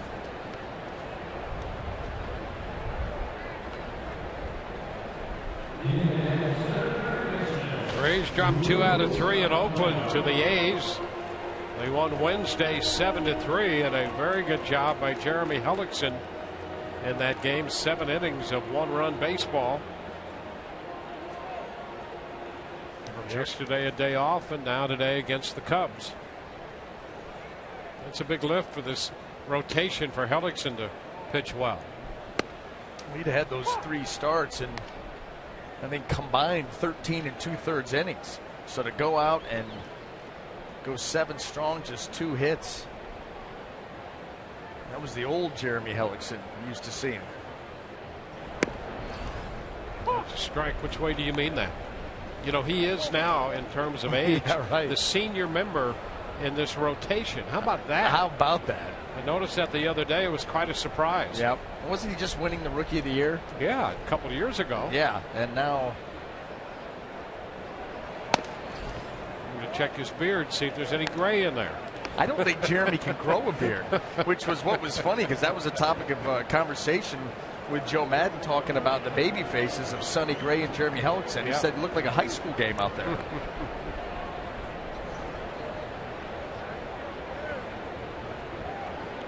1-2 the count to the Cub third baseman. It's away, 2-2. Well, will he go back to it? 2 strikeouts against Valbuena, both of them on sliders out over the plate below the zone.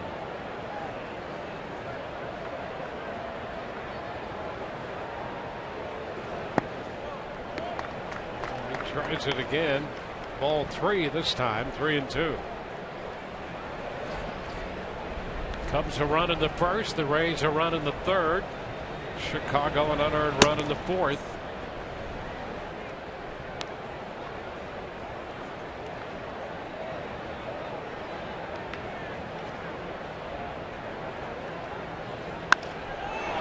Shot to center. Jennings turns around, is there waiting.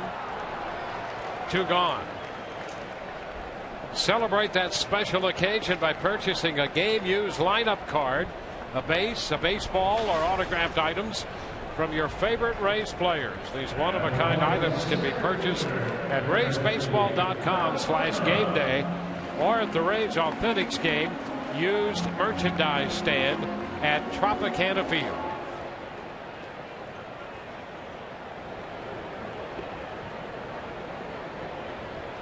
Alcantara has been 0 for 1 day going. Walked his last time and scored. Pitch is high. There is Mendy Alcantara.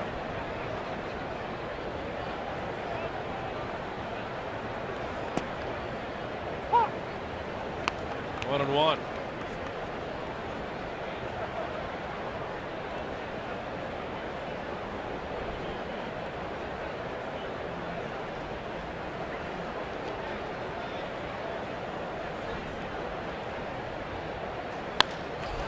Liner into right for a base hit. 2-out single. Alcantara's on for the second time. Man, that was a nice swing there by Alcantara, able to get on top of that offering from Chris Archer and drive it out into right field.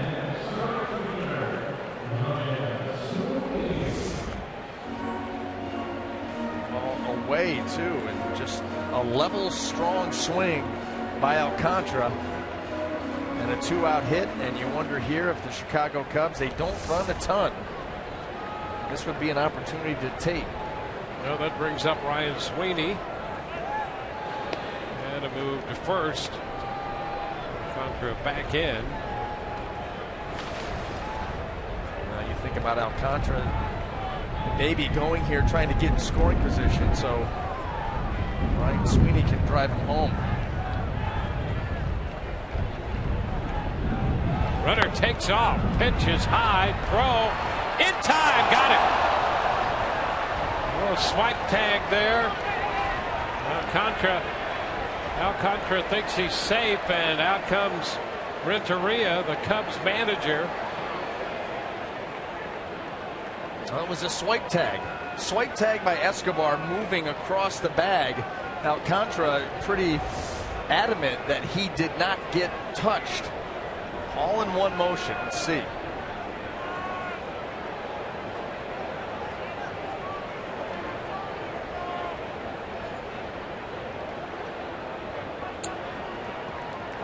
Yeah, leave that alone. Yep. There's another look. So he is caught stealing with Escobar putting the tag on him. We are through 6. 2-1 Chicago.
Returns with a doubleheader as Derek Jeter and the Yankees face the Cleveland Indians, followed by the Cardinals taking on the Orioles.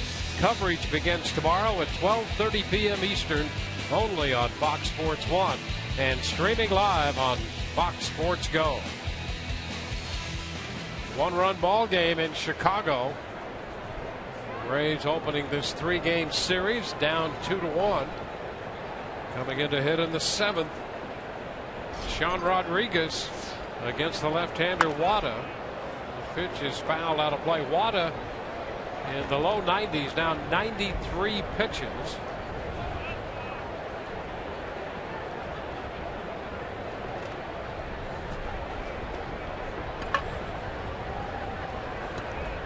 Wada made 103 pitches his last time out.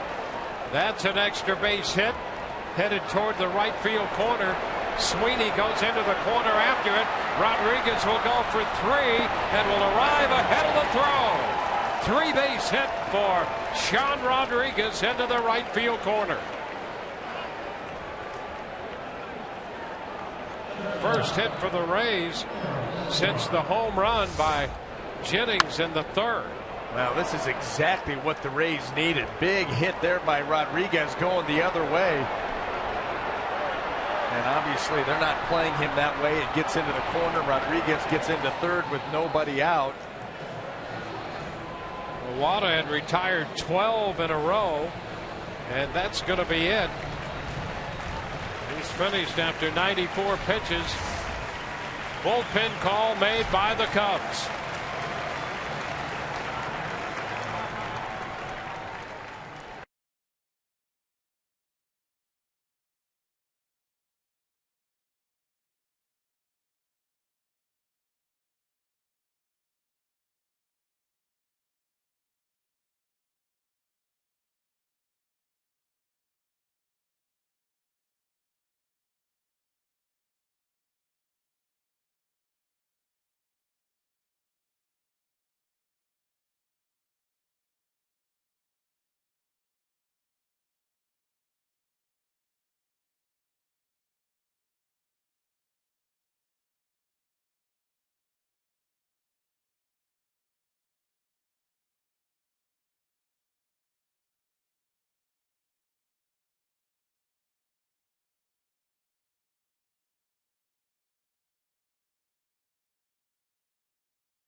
Wrigley, where the Rays are taking on the Chicago Cubs. We're actually across the street from Wrigley, and we are at the Skybox on Sheffield. Guys, this is one of the great vantage points to watch the game when actually not being inside the game. They have all these rooftop bars all around in left field and right field, and as you can see, a big crowd today, and it's a one-price admission, all the food and drink you want. It's a pretty good deal out here. So don't forget that tomorrow on our Rays Live pregame show, driven by your Gulf Coast Honda dealers, we're going to be showing you all the different amenities around Wrigley and Wrigleyville. And so we'll be kind of bouncing all around, showing you the different parts that are involved with this outstanding baseball facility. So guys, make sure you stay tuned for that tomorrow for the Rays Live pregame show, and also our Rays Live postgame show presented by Checkers, where I will be asking Joe Madden some intriguing questions like, Joe, who won the game? Because I've been in the bleachers and I've been out here, so I'm really not sure who's winning. But right now, let's go back to the guys who know who's winning. Everybody say goodbye, including Rays fans up there. Hey, Rays fans? We have Rays fans. Back to you guys. Who's winning? All right, Todd, thank you very much. 2-1 Chicago. The Rays have Sean Rodriguez at 3rd. Yunel Escobar facing the right-hander Brian Schlitter. Fouled away that first pitch. Ground ball to short with the infield in. Castro makes the play, and Rodriguez must remain at 3rd. Hey, Dwayne, you want me to tell you right now who's winning? Todd Callis is winning. He's up there enjoying a nice tall glass of Tiger blood. And Straight, too. It's the only way to take it.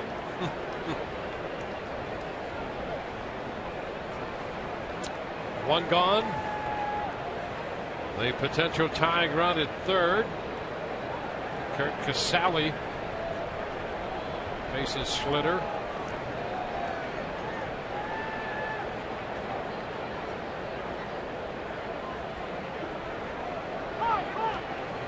Time called.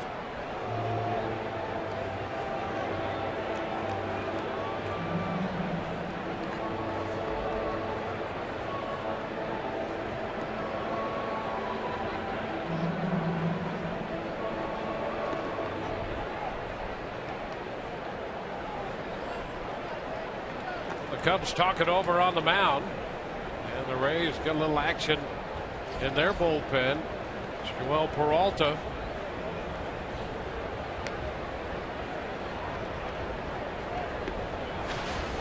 Archer's spot is due next. James Loney has moved out on deck. One ball, no strikes.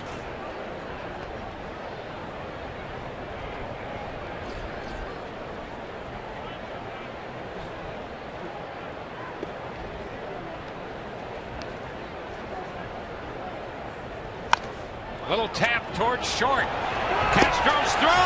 Not in time as Rodriguez got in head first and a hand on the plate to tie the game.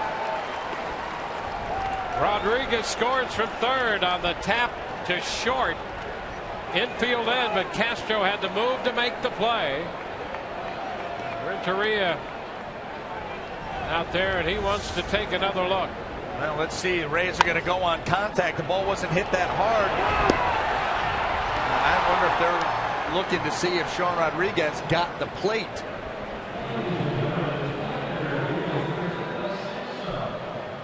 And yes, he did. That is a good call. That play will stand. That play will actually be confirmed. So the Rays have pushed the tying run across the plate. With a triple by Rodriguez. You talk about a guy producing a run. Sean with that triple, and then that race down from third base on the tap hit to the shortstop, and then the slide on top of that. Yeah, everything done well. I think after that initial hard hit ball by Escobar, the Rays said, we're not going to stand idly by again. We're going on contact, and got a soft chopper. Sean Rodriguez with a great break off of third and an even better slide. Another look. You can see there. No question, Eric Cooper on top of the call. So it's confirmed. And the Rays have tied the game.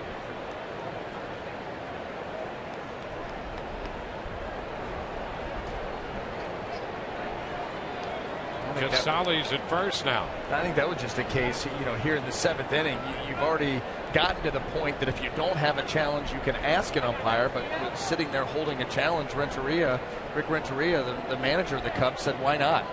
And now we're going to get a pitching change. They wanted to make sure Loney was officially in the game to pinch hit for Archer. And Renteria out to make the pitching change. Schlitter leaves. Back in a moment.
2-2.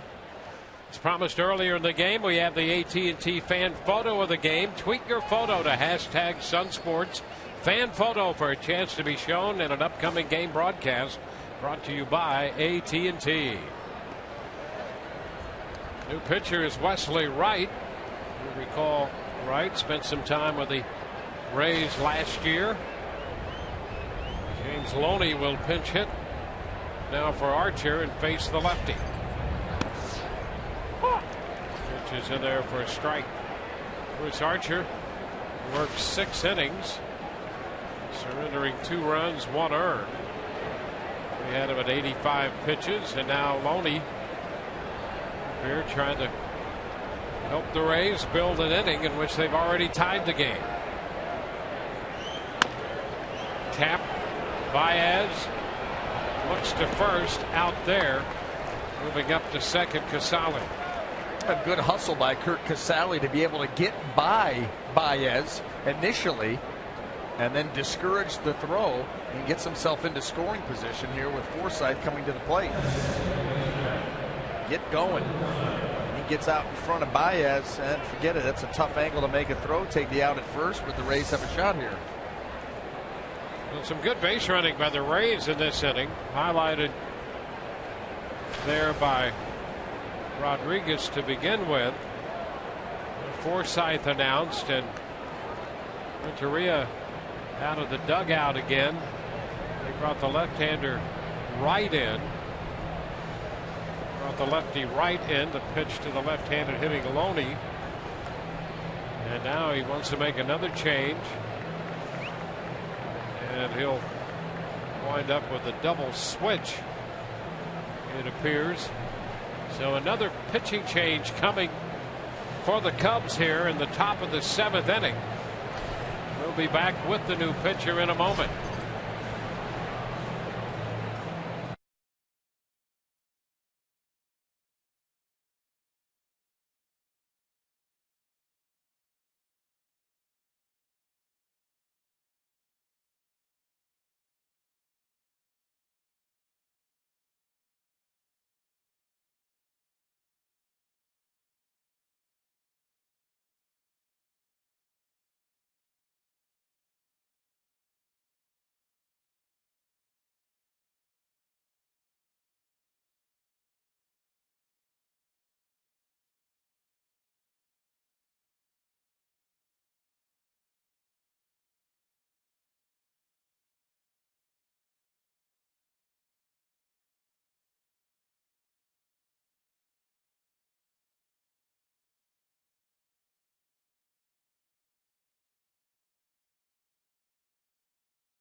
which honors the families of fallen service members. To learn more, visit goldstarpens.org. More changes for the Cubs here as they go to the bullpen once again. A double switch this time. Chris Valleca enters the game to play third. And the new pitcher is Justin Grimm. This means Grimm will go into the 5th spot in the order. Valleca will hit 9th. Justin Grimm, fastball, curveball, slider on a streak of 7 straight scoreless appearances and looking to take care of Morgan Forsythe here with a runner at second base. Forsythe 0 for 2.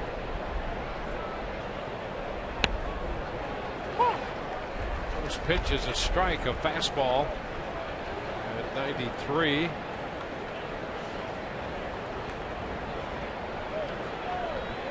Water worked 6 innings plus. He gave up the opening triple in the 7th. Rays have turned that into the tying run.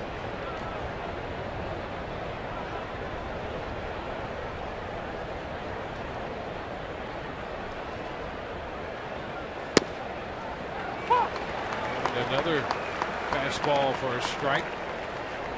Grimm, 25 years old.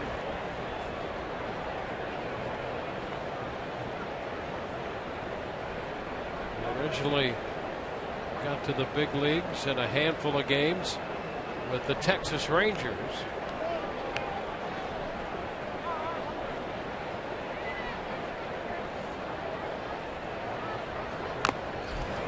Foul ball to keep the at bat going. Working that fastball up from 93 to 95. Primarily that fastball slider against right-handers. He'll mix the curveball in more against the lefties. And 3 straight heaters here to Forsythe. Grimm was part of the deal. As you see Desmond Jennings on deck. Grimm part of the deal with Texas when Matt Garza was dealt over there. Into the dirt, skipping away. Baker has trouble locating it, and down to third goes Casale. Well, keep that pitch in mind. That was that slider in the dirt. It gets away from Baker, allows Casale to get to third. Got to be a little leery if you're going to go back to this pitch out in front of the plate, and it catches the right knee. You see the little shin guard up over that right knee, and that's what caused it to bounce away so far.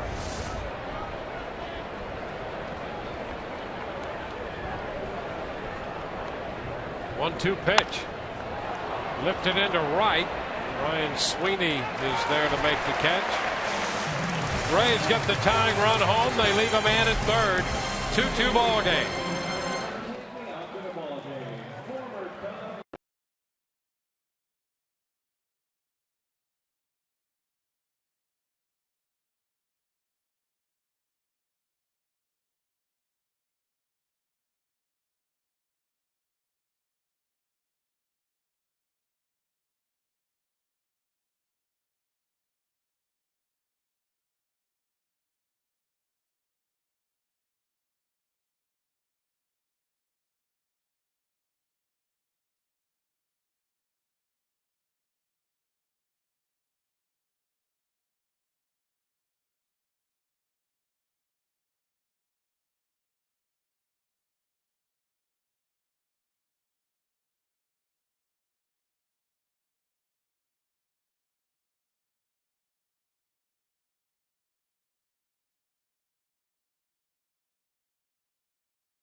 One of the traditions brought from the south side to the north side by Harry Carey, singing "Take Me Out to the Ball Game" in the middle of the 7th inning.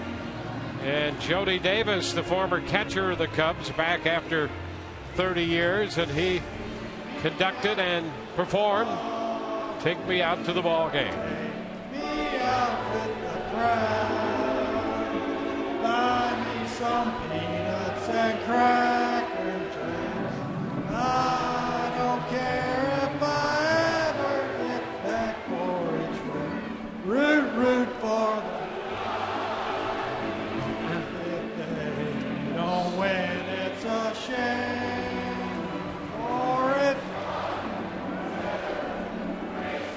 you're out at the old ball game.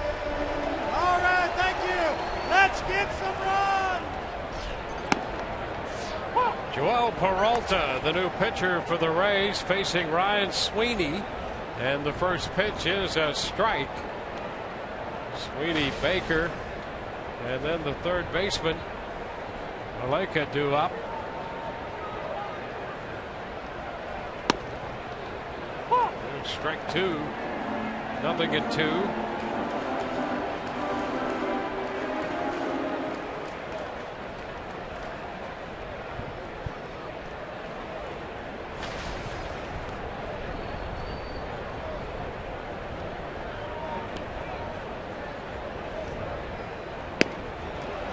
Sweeney is out on strikes. Chris Archer pitched very well. Gave up one walk and made an error, and that cost him an unearned run. Yeah, he touched up early. He gives up a run in the first inning. He would settle down after that. Started picking up some strikeouts, getting hitters to expand their zone. And then this was the unfortunate play. A chance at a double play to get out of an inning. The throw is wide. That would lead to another run for the Cubs, but that would be all off of Chris Archer. A nice day for him. One earned run, one unearned. But an overall solid day. Pitched deep into the game. Gave his team, or put his team in position to win this game. 1-0 the count to the catcher, John Baker. Here's the other thing too. It'll be interesting because this has come down now later in the game, 7th inning, a battle of the bullpens, and the Cubs that last inning to get out of that jam kind of ran through about half of their bullpen. See what they have left.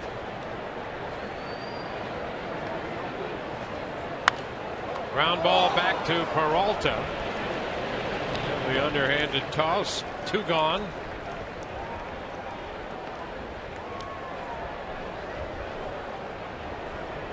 Bases empty in the bottom of the 7th for Chicago.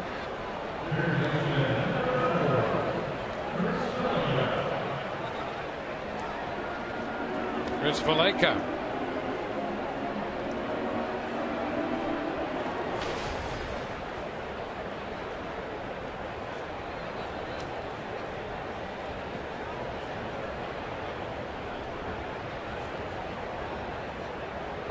Valleca's been in the big leagues exactly a week.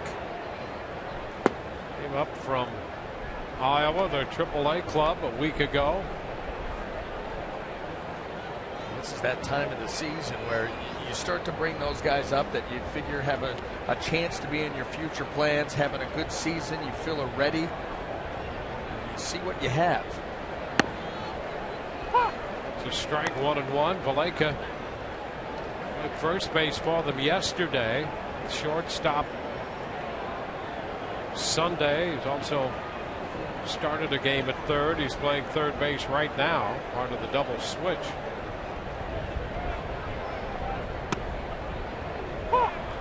1-2.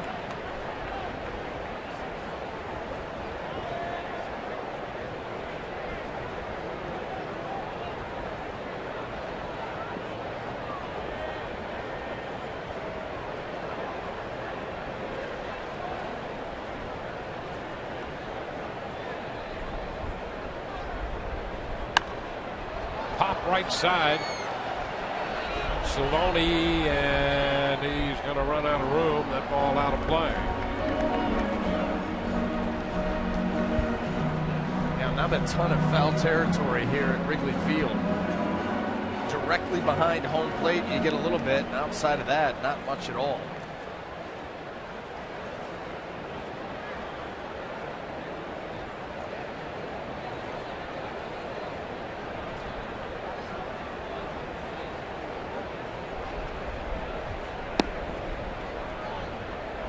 Two and two the count.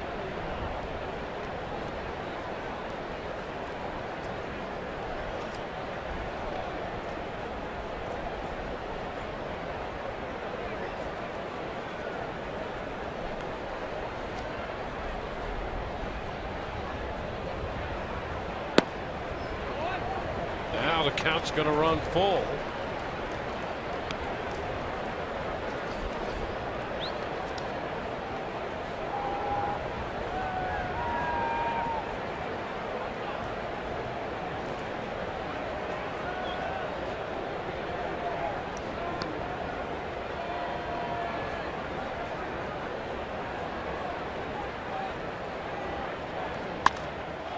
Fly ball into left.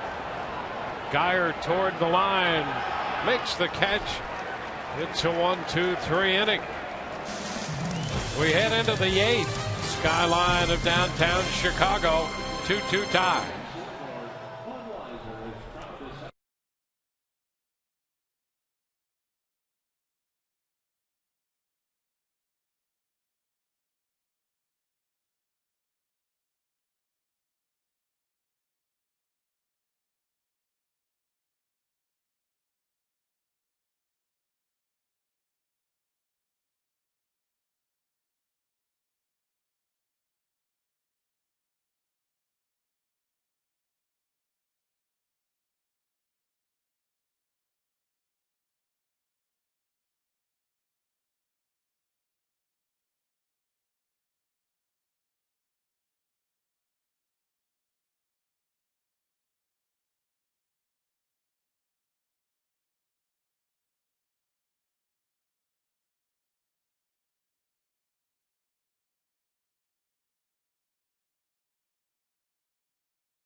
At Wrigley Field through 7, the game is tied 2-2. Rays got a run in the 3rd on Jennings' home run. The triple by Sean Rodriguez keyed the tying run in the 7th. When we go to the 8th, it will be Jennings to lead it off against Pedro Strop, pitcher number 5 for the Cubs. Well, this is a pitcher that the Rays will remember from his time with the Baltimore Orioles. He's on for the 45th time. Good earned run average, more than a strikeout an inning. Big arm, good stuff. Can he command it?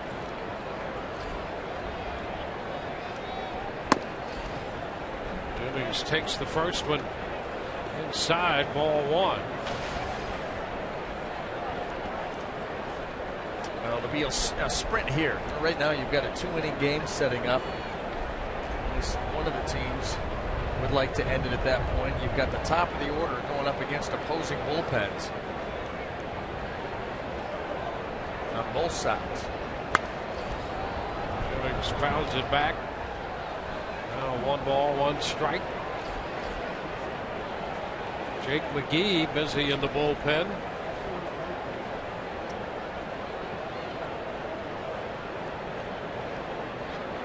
Strop split last year between Baltimore and the Cubs. This is off the plate in. It's 2-1.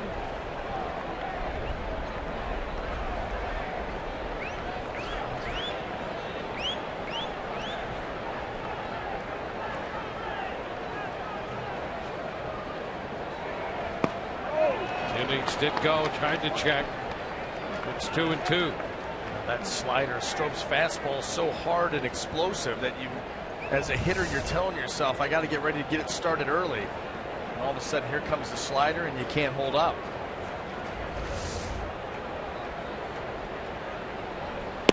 And he strikes him out. That's a little Peralta action right there. Took a page right out of his book and caught Desmond Jennings flat-footed. Take a look at this quick pitch from Strop.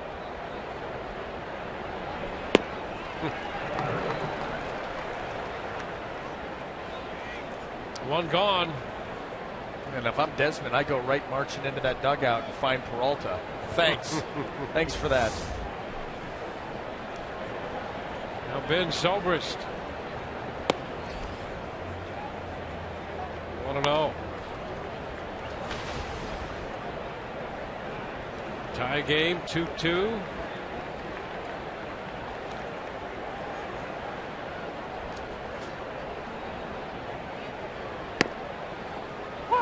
It's in there at the knees. A 1-1 count. Strop was 0-3 in 29 games with Baltimore last year with a 7.25 ERA. Then 2-2 in 37 games with the Cubs and a 2.83. Pretty good reversal after he came to the Cubs. That's going to be fair and head toward the corner. Coughlin will have to go pick it up. The turn at second, and Zobrist stops with a double. Big two-base hit by Ben Zobrist in the 8th. Well, he's able to just fillet this ball right down that left field line and keep it fair. This is that level swing of Ben, and you see how he's able to just get it out there, make solid contact. He's not going to drive this pitch as much as get the barrel to it, and then hope that this thing does not slice too much at the end. You see a couple of feet fair, and then off the wall. A great chance for the Rays here with their run producers coming to the plate, at least in position of hitter. Brandon Geyer was scheduled. I don't know if he's going to see the light of day here in this at bat. Looks like Kiermaier is going to come off the bench. Geyer had gone 0-2 with a walk, and with Strop out there, it's Kevin Kiermaier getting the call. And Chris Bosio, the pitching coach, will head to the mound, do a little refresher course on Kiermaier here. Strop, he's coming in, have an idea who he's going to face. Kiermaier really didn't factor in, so you make sure that you go out and let him know what he likes, and what he likes is that. The big home run in that game 3 out in Oakland. Kiermaier had 3 RBIs in that game 2, coming on the 4th inning home run in Oakland on Wednesday. He connected off Sonny Gray. Now he'll face Pedro Strop with the go-ahead run at second base in scoring position and 1 out. Well, the Rays have it set up here with Zobrist at second. Kiermaier and Longoria due up. So a great opportunity for the Rays.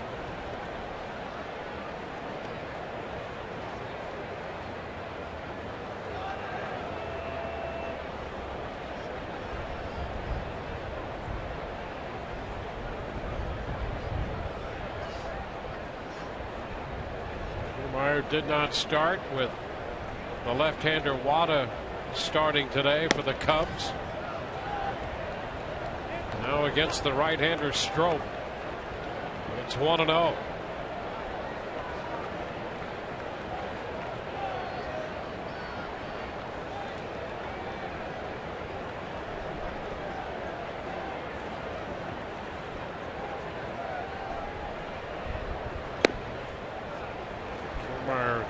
Takes another one down and in. Not offering. 2-0 the count. Show a little bit of patience at the plate, work a 2-0 count, and now as a hitter you can really start to hone in on what you want. Look for your pitch in your spot. He throws a strike in a different area, that's fine. You're still up 2-1. Kiermaier 3 of 5 pinch hitting this year. And a high chopper foul. Made contact with his foot while he was in the batter's box. 2-1.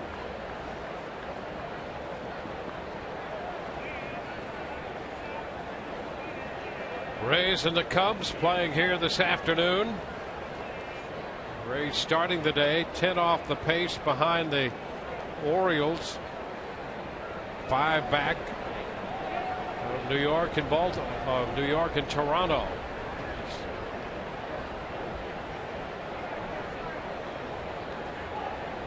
2-2 tie, 2-1 the count. Low block by Baker. Well, 3-1. And well done by Baker, because the last thing that the Cubs would need is for Ben Zobrist to get up to third base here with just one out. Kevin Kiermaier in this count, you just wonder how good of a pitch he's going to get. Certainly don't want to lay something out over the plate. Kiermaier ability to drive it, shown surprising power here for the Rays since his call up. Bounce it back. He got a fastball in the mid-90s. And the count goes to 3-2. Well, now it's survival. Now you cut down that swing. You're looking for something, obviously, out over the plate, a mistake that you can hit hard, but you're looking to just put the ball in play. And with Kevin Kiermaier, that allows so many opportunities because of his speed and explosion out of the box. Even a chopper, he's got a chance to beat out. Did he go? Yes, he did. Or did he not? Well, it appeared that he may have gone around, but he did not.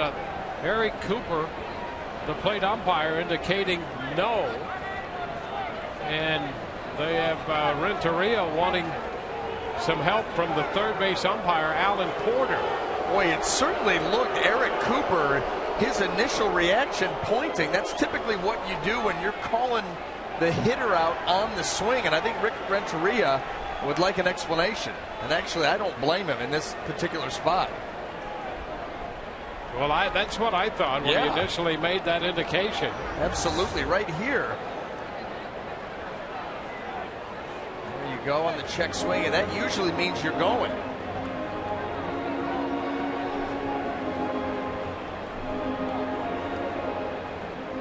And boy, that is very close right there. You can understand why Renteria, especially from the Chicago dugout, would have an issue. But listen, if you appeal and they say no swing, okay, it was borderline, but it looked like Cooper was saying you went, and then all of a sudden then he went to the safe side. He just may have been crossed up a little bit. So the Rays will have men at first and second with one out.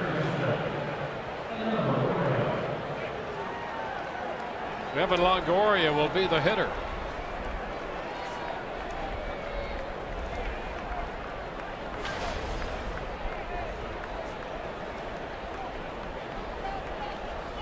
Well, Longoria faces Strop.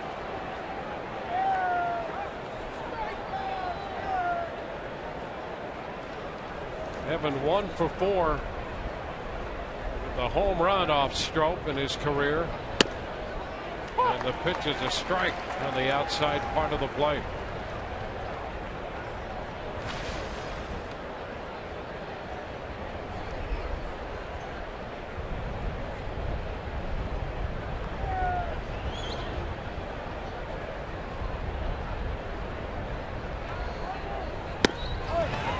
Cut the miss. 0-2. You can't really locate the first two pitches of an important at-bat better than Strop has. Good hard fastball away. That one down and away. Zobrist hit second on the double. Kiermaier drew the walk. Baker asking for time, granted by Cooper.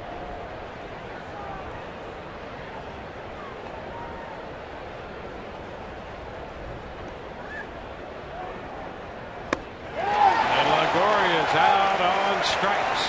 That's the second time we've seen Pedro Strop with a little variation of his mechanics, where he's done almost that Louis Tiant type of spin back towards second base to take a look before delivering the ball towards home plate. And it gives a little bit of deception, as you'll see right here. A little pause and a turn, and then he comes with the breaking pitch.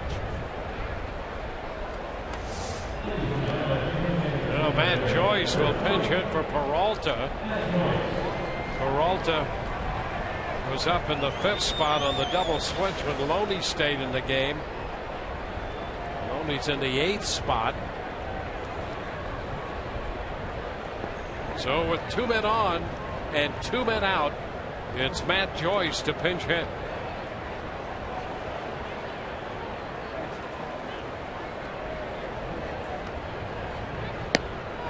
Strike one.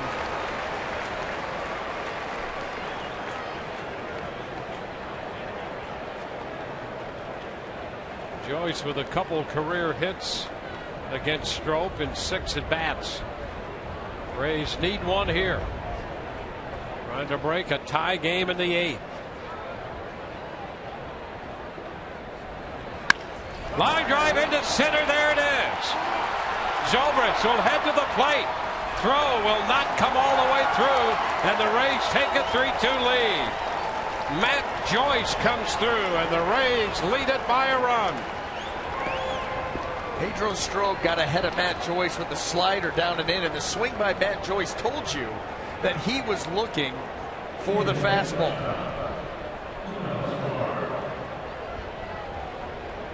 Big pinch hit for Joyce. Yep, that was the big tip-off. He got one there, and boy, did he stay on top and hammer that ball right back through the middle of the field. Does not overswing. Well done by Matt Joyce to give the Rays the lead. Joyce delivers, and now it's Escobar. Oh, that throw right there, they needed that fan from out in left field that caught Jennings' home run ball. Boy, didn't they? Cut and miss by Escobar.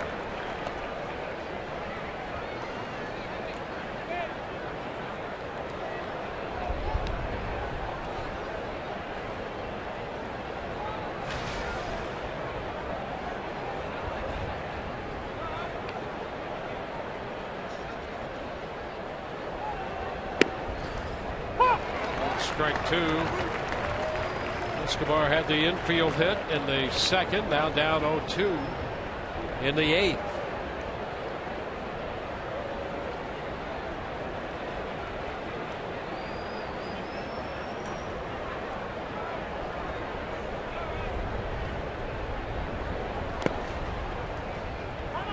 He did not go. 1 ball, 2 strikes.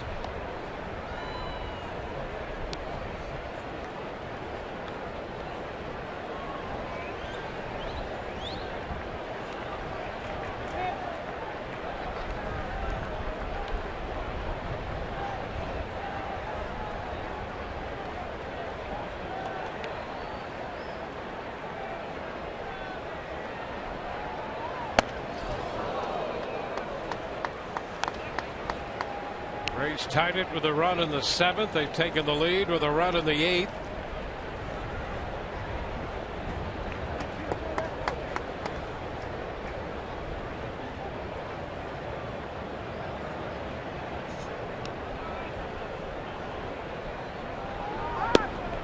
The pitch is low. Throw down to 2nd on the double steal attempt. Joyce is cut down there.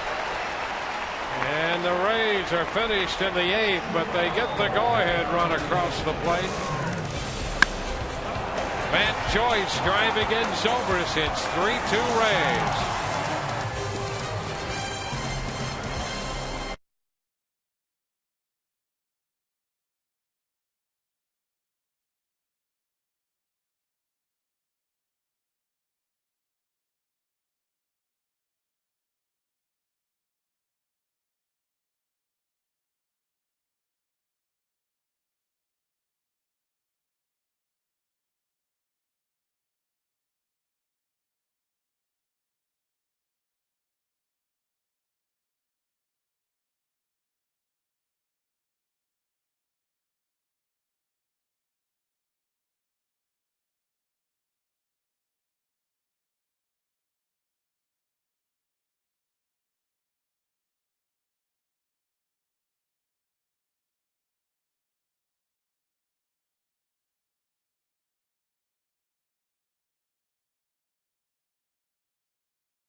Bottom half of the 8th inning. Don't forget, coming up on our Rays Live postgame show presented by Checkers, we will have all the coverage from here in Wrigley. Desmond Jennings hitting a home run. Joe Madden, as always, with his extensive press conference. Interviews from the Rays clubhouse as well, as we bring you our first game since '03 here at Wrigley Field. Hi from the booth, and now it's back to the guy who celebrates a birthday on 8/8, the bottom of the 8th. Dwayne Stats, guys. All right, Todd, and glad to have you join us here. Know that you're safely in our booth. What happened? And you escaped the rooftop and the bleachers. Yeah, where you been? This is the first play I'm going to see for the game. Very excited. Yeah, and I'm not sure in your condition you're going to see that either. And off he goes. Chris Coughlin will open the bottom of the 8th. Jake McGee on the hill. His first pitch is a ball. And by the way, the route that he took looks similar to the scoreboard that I tried to draw earlier. There you go.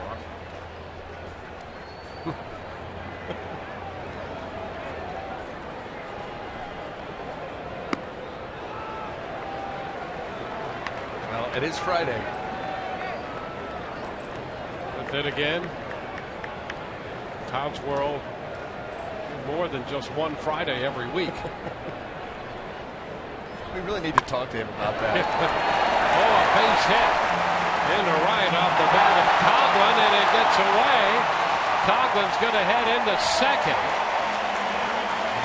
And just like that, the Cubs have a man in scoring position. Kiermaier had entered and gone into right field. Geyer lifted.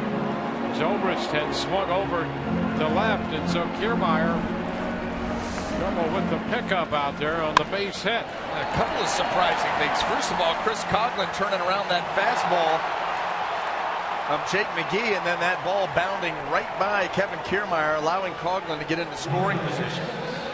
Well, you see him go down to one knee, and a head comes up before the ball is secured, and it's right off the side of the glove. Well, you just hope the power arm here of Jake McGee can pitch past that mistake, but he's going to have to do it by going right through the heart of this Cubs order. Javier Baez up here now with a man at second and nobody out. And there's a first pitch strike with plenty on it, 96. Well, buckle up for this matchup here. The swings of Baez against this fastball.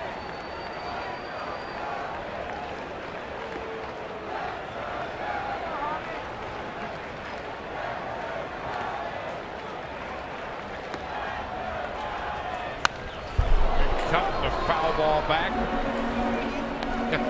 That's the cut you would expect. I'm going to tell you right now, if Jake McGee, and I don't think he'll do it, but if Jake McGee decided to go to the curveball right now, he'd put Baez on the disabled list.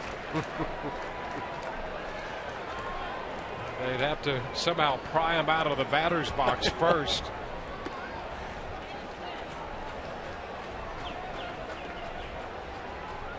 Oh, 2 the count.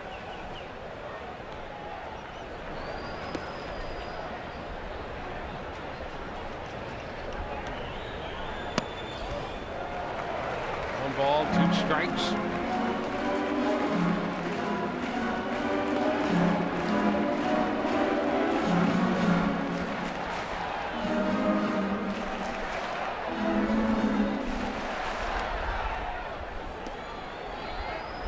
One-run game, bottom of the 8th.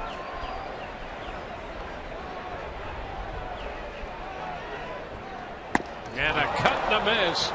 He blows that one by him at 97. And Baez is out on strikes for the 3rd time today. Big strikeout after the leadoff hit and the error put Coughlin at second. Well, once again, they go up above the zone against Baez. Big velocity, just cannot get it there. Look at that swing. Boy, there's a lot going on in that swing. That little hitch at the very end, and that just does not allow him to get there in time.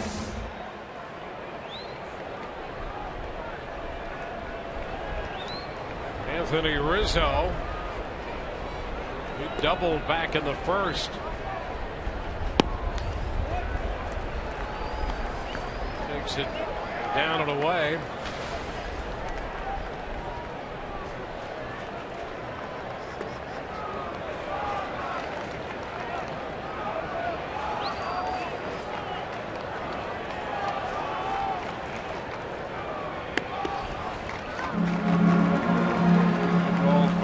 2-0. The interesting thing about Rizzo, 6'3", 240 pounds, big time power, all that documented. He keeps those hands low and he stands right on top of the plate. I mean, there is no room in on him. The hands are over the plate. And now ball 3. You see some guys crowd the plate and get up close, but the way that he holds his hands, and you could theoretically throw a ball and hit him on the hand and that ball's over the plate. Almost a strike. He lets it out 3-0 and fouls it back. 3-1. Well, if nothing else, this Cubs team will be fun to watch. Yes, they will. With the way that they swing the bat through the middle of this order. And there's more coming on the way that are just as aggressive.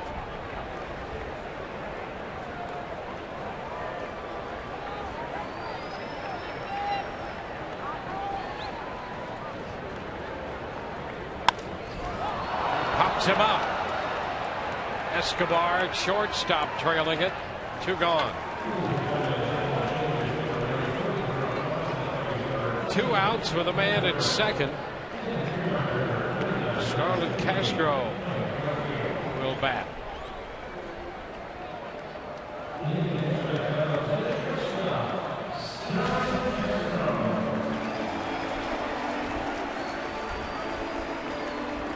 Castro drove in the first run of the game with a base hit into right in the first.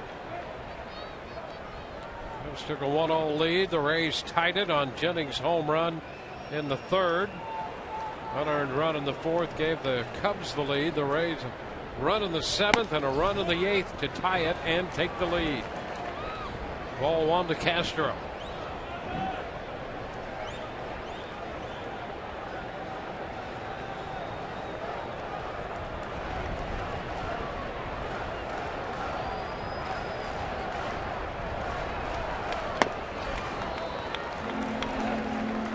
Two balls, no strikes.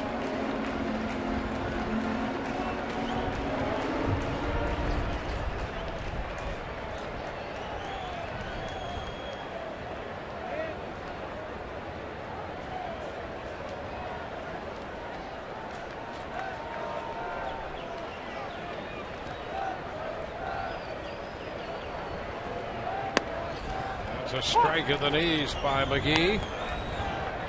1-1.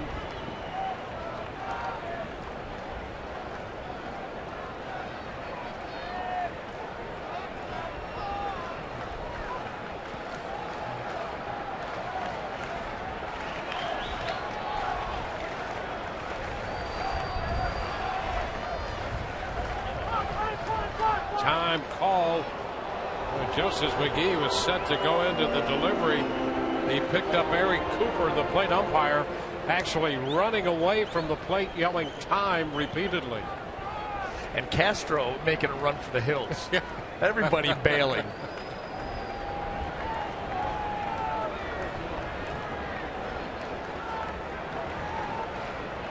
Two and one now. Oh, a big cut, the miss at 96. 2-2.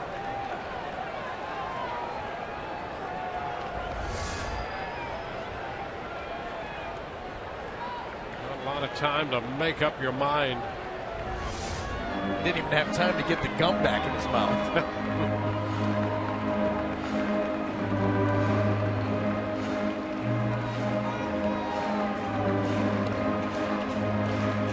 McGee last worked Monday in the 10-inning game against Oakland.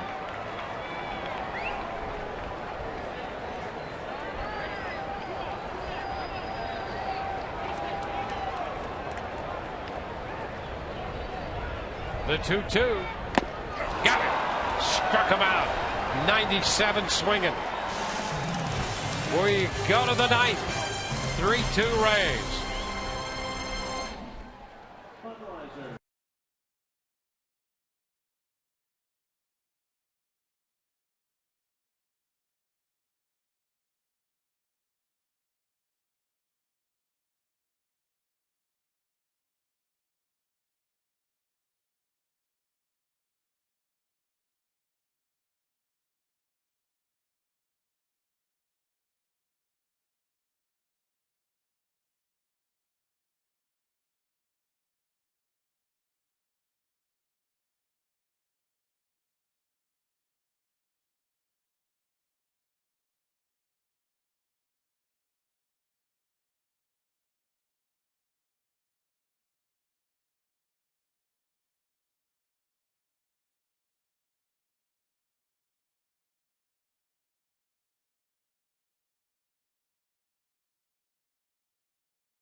Wrigley Field today.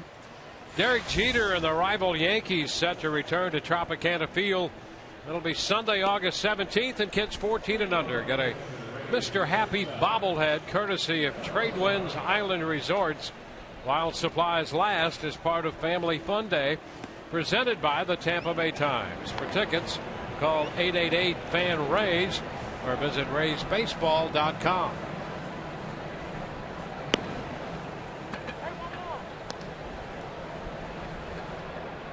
Carlos Villanueva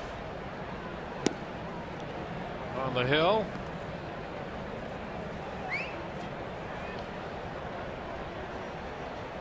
He is pitcher number 6. Makes his 32nd appearance. Well, how about that job by Jake McGee after giving up the leadoff single? The air that gets caught in the scoring position, and then he comes right back to get out of that inning. He's maintained that lead hitting in the 9th. Now Escobar leads it off and takes the pitch low. A ball, no strikes.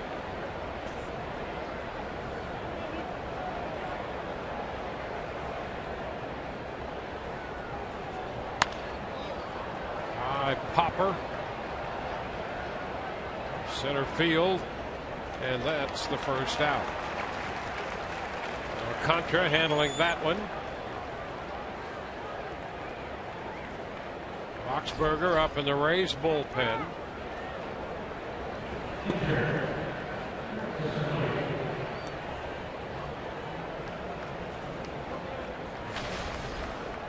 Kurt Casale up here now.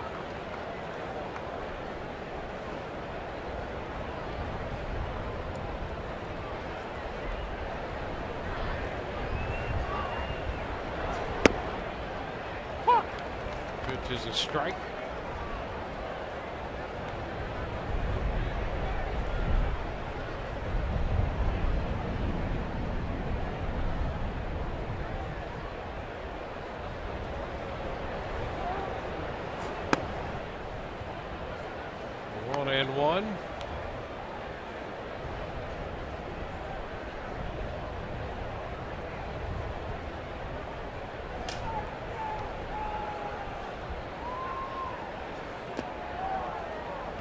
Low. 2-1.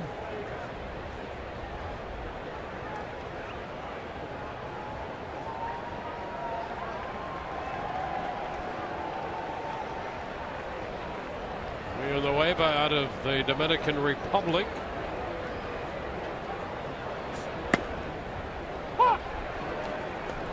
Count goes to 2-2. He's 30 years old. Milwaukee and Toronto in the last couple years now with the Cubs.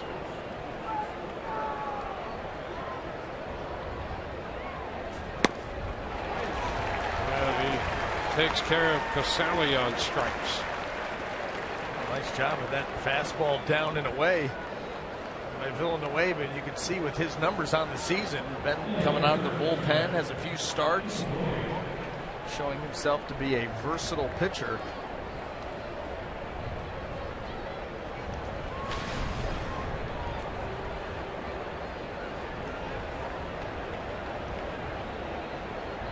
James Loney.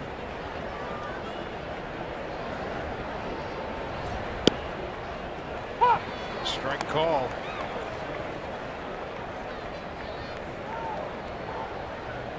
Top half of the 9th.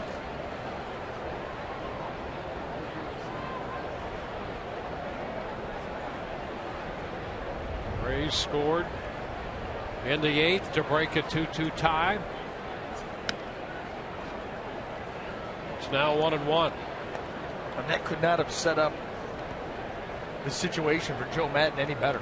You score in that 8th inning, you know you're immediately going to turn it over to some combination of McGee and Boxberger. Boxberger or McGee.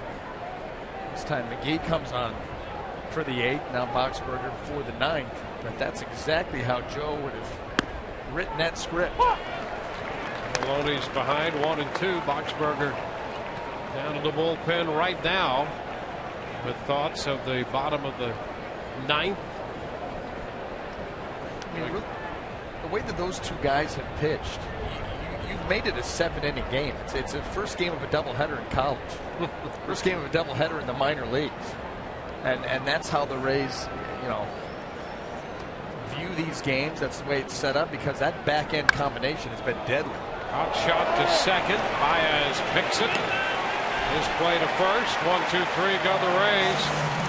We head into the bottom half of inning 9. Rays lead 3-2.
Here in the bottom of the 9th inning, Brad Boxberger is going to be the new Rays pitcher.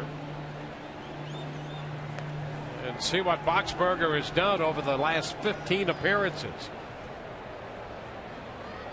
How about that? 27 strikeouts and 17 2/3 innings. This is a guy that's been hovering all season long around 14 strikeouts per 9 innings. He has been such a revelation for the back end of this Rays bullpen, working in tandem with Jake McGee to shorten games and to do it in a dominating fashion. Looking to get the last 3 outs here for the Rays, nursing a 1-run lead.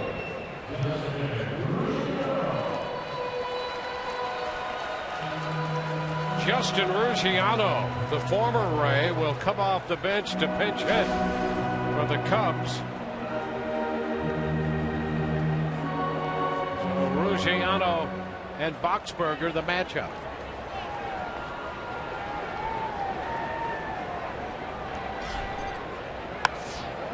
And a little butt foul up the right side, rolling, and they're going to let it roll just in case somehow, miraculously, it could come back fair as Boxberger trailed it all the way. Yeah, you'd get an easy out there, but the way this ball was bunted, it runs up and in, and it gets right off close to the fingers. In fact, it may have gotten Ruggiano right off the edge of those fingers, and so you're thinking maybe a little bit of English on the ball, and it could spin back fair. You pick up and out, but not the case. Still 0-1 though.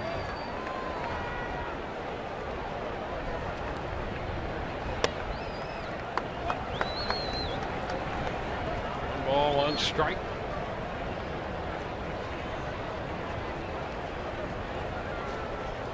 Boxberger was in that same game as McGee Monday in Oakland. Line drive and a base hit. Ruggiano singles into left. Cubs put the leadoff hitter on. Now that looked to be a changeup by Boxberger. That's a pitch. It's a big pitch for him. He's typically fastball changeup exclusive. And after a couple of heaters, nice job by Ruggiano to stay on that pitch and hammer it in the hole.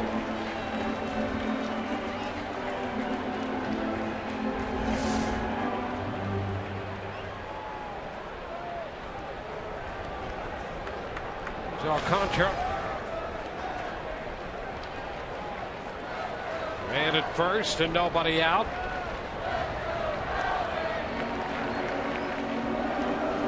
That throw over right there by the Rays, designed to see what the Cubs are up to. Does Alcantara tip his hand early? Is he going to bunt right here? You would assume so.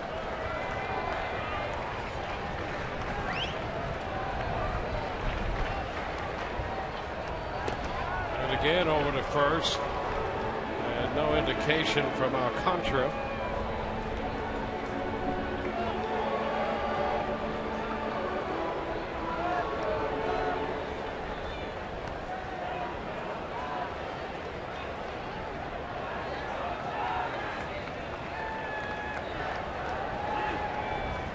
He shows bunt. The pitch is a ball outside.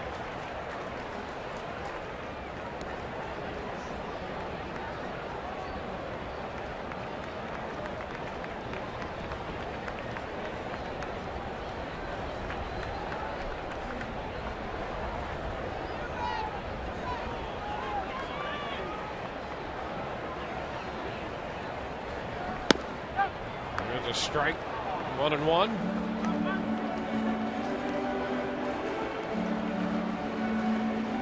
Coming into this inning, the Rays had left 5 for the game.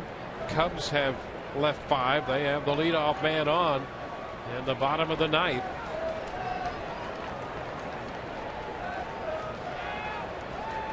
Alcantara showing bunt, trying to move the potential tying run into scoring position.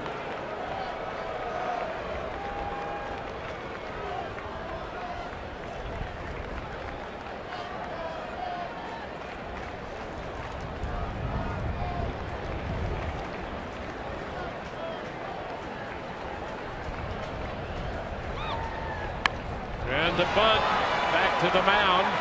Toss to first. Archberger down off the hill to field it. Forsythe covered. And that moves Ruggiano up to second. Well, about as standard as a baseball play as you're going to see. Square around, get it down. Ruggiano busting it to second. Rays take the out at first. And now the Cubs with 2 shots. Well, Ryan Sweeney will be the hitter. Veteran outfielder. Sweeney 0 for 3. Pitch is down.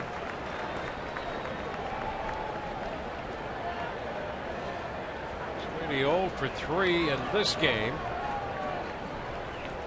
A little mini hitting streak of 3 games going, coming in 4 of 9 for that stretch. Takes a strike. It's 1-1.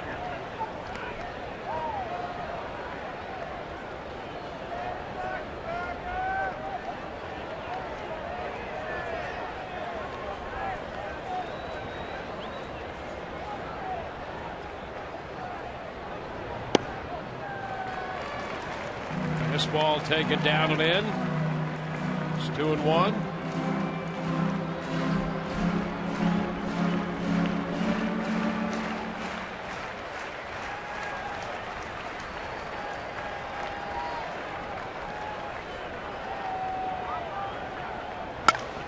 Ground ball toward the middle, through into center.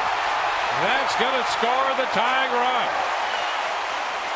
Sweeney didn't hit it all that hard, but placed it perfectly, and the game is tied. Get the leadoff man aboard. Goes a long way towards allowing you to score a run. That's what the Chicago Cubs have done, and Ryan Sweeney comes up big.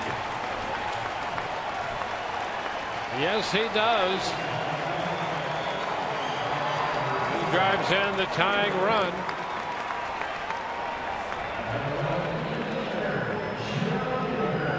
Well, the catcher, John Baker, is going to be the hitter. Pinch runner at first for Sweeney.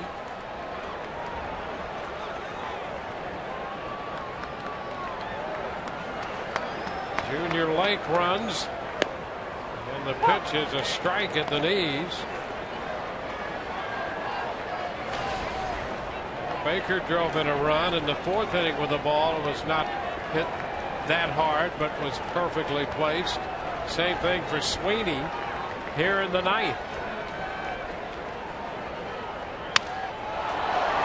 Soft one hopper second, out at second, and no play at first. So Baker forces Lake.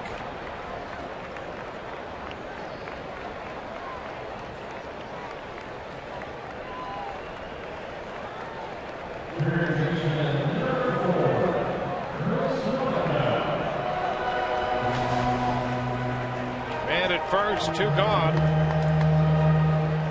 Here's Valleca. 0 for 1, and an at bat in the 7th inning, and line to left.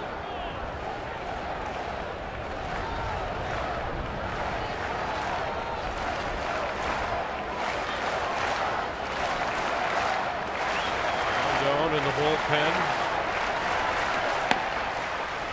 Fastball is high. 1-0.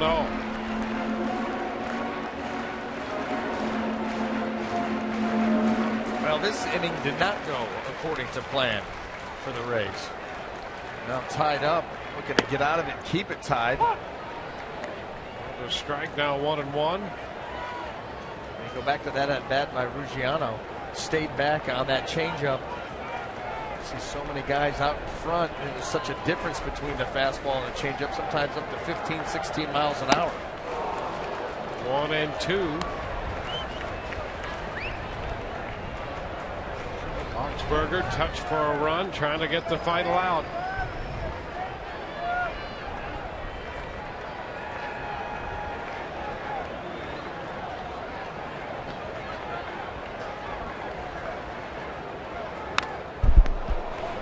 Back.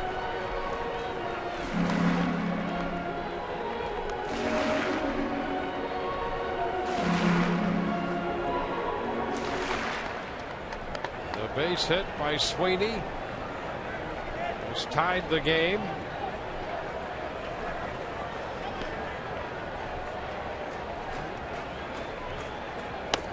And a cut to miss.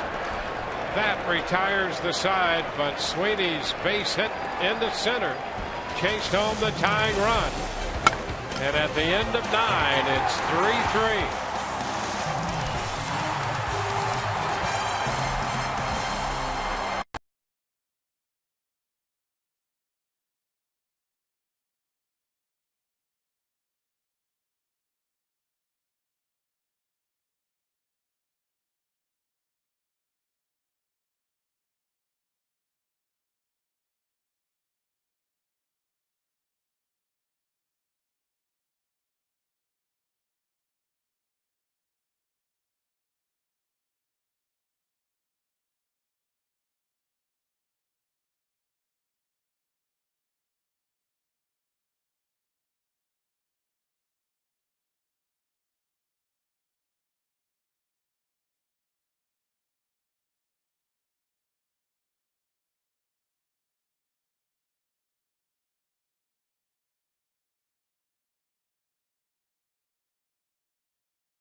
Starlin Castro's base hit scored Javier Baez. The Rays tied it on a home run from Desmond Jennings leading off the 3rd. But an unearned run in the bottom of the 4th inning for the Cubs gave them the lead again. Base hit by John Baker scored Alcantara, who had walked and moved to second on an error. The Rays got a run on a triple by Sean Rodriguez and some great base running on the ground ball to short. They grabbed the lead in the 8th on the pinch hit by Matt Joyce, only to see the Cubs tie it for Ryan Sweeney's base hit in the 9th. And now as we go to the 10th, a swing and a miss by Logan Forsythe. Strike one. Ruggiano now in right field.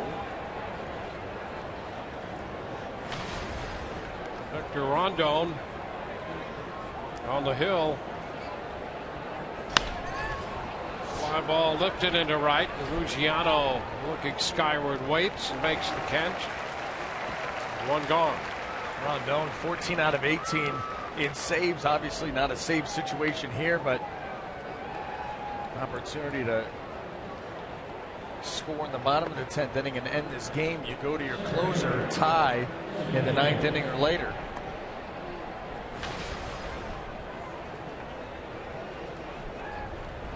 There's Desmond.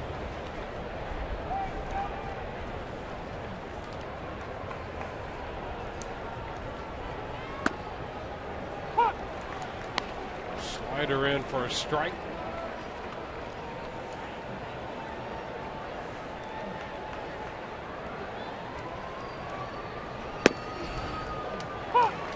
Puts Desmond down 0-2. 7th pitcher of the game now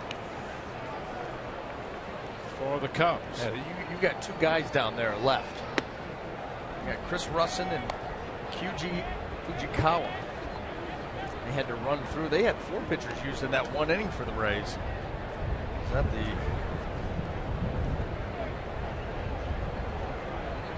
seventh inning?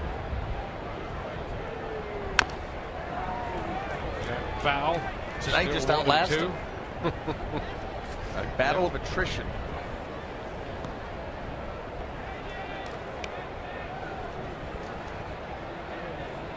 Peek into the Rays bullpen after Peralta, McGee, and Boxberger came on in relief of Archer. There's a base hit shot through the hole between short and third. So the Rays have some speed now at first in Desmond Jennings.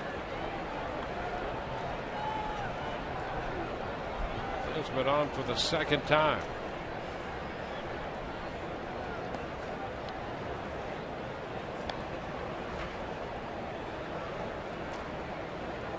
Rondon last worked 3 days ago in a win over Colorado. He got the win, although he gave up a run on 3 hits. Cubs won that game over the Rockies 6-5. Giving up 6 stolen bases too in 6 attempts.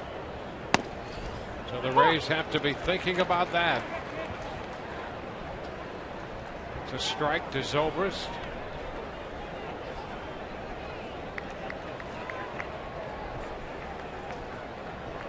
One on with 1 out.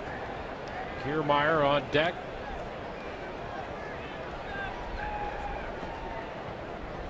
Jennings back in at first.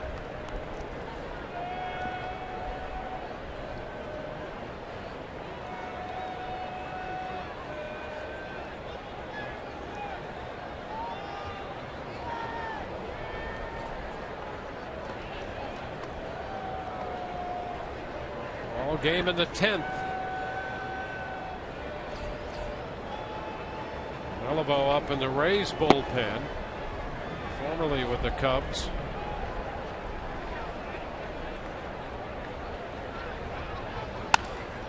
That's going to be a base hit into center. Jennings hustles his way to third, and the Rays have been on the corners in the 10th.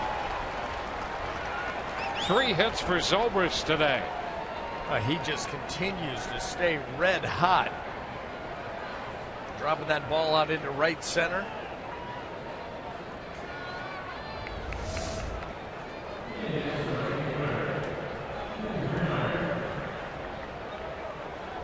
Tell you, he's got it going right now. Right-handed, left-handed, doesn't matter. You put him in the batter's box and he is going to find a way. Desmond Jennings Good read on that ball, seeing it's going to get down easily. That allows him to get to third. And you got a guy at the plate. You know, if you're the Chicago Cubs, you're thinking, okay, you know, maybe a ground ball double play. They're going to be difficult to double up this guy. So here's Kiermaier, who pinch hit and walked in the 8th. He's a multiple threat at the plate. The pitch is a strike.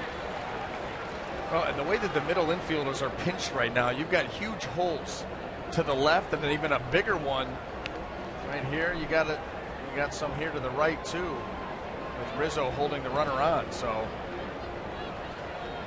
roll one over. Up the middle, base hit into center. Jennings scores and the Rays lead 4-3. Kevin Kiermaier comes through. Or split the difference. Either way, well, he hit that ball hard, and there was not anybody going to get to that one. That ball was smoked. So 2 men on now with a run home. Out over the plate and down, and Kiermaier sent it right back through the middle. Rondon, a big arm, but pitches in this inning, a few of them have been right out over the plate where a hitter can put a good swing on them, and the Rays have cashed in looking for more. Longoria swings, sends a fly ball into left. Coughlin makes the catch. The runners have to hold. So 2 gone.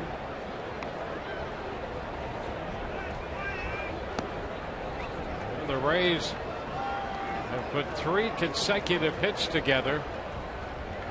And now Boxberger will come on to hit for himself.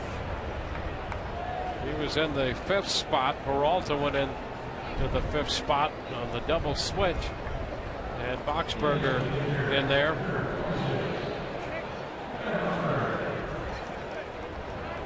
The Rays have their run. They feel good about Boxberger going back out there for the bottom of the 10th. So go ahead, let him swing the bat.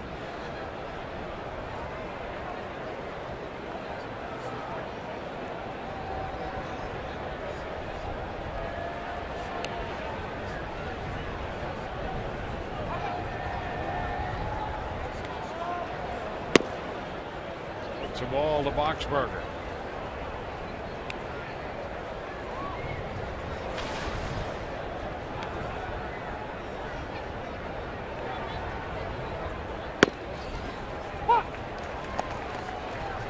One and one.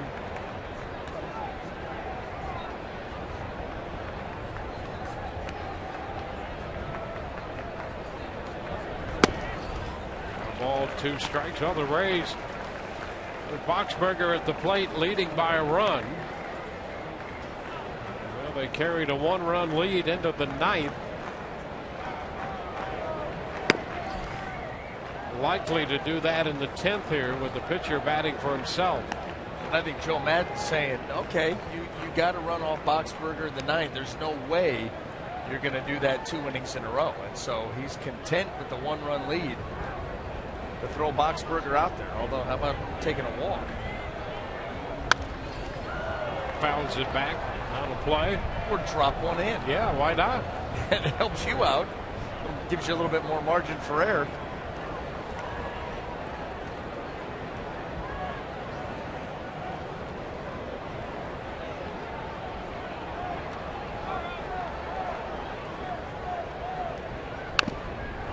Foul ball.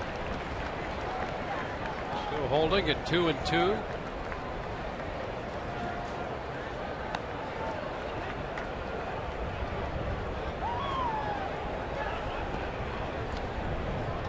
Jennings has scored. Zobrist at second. Kiermaier, the runner, at first. Boxberger on the ground to second. Baez with his toss. So the Rays get a run in the 10th. They'll take a 4-3 lead into the bottom half of the inning. Kiermaier's base hit the difference to this point.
Extra innings are presented by Jack Link's Beef Jerky all season long.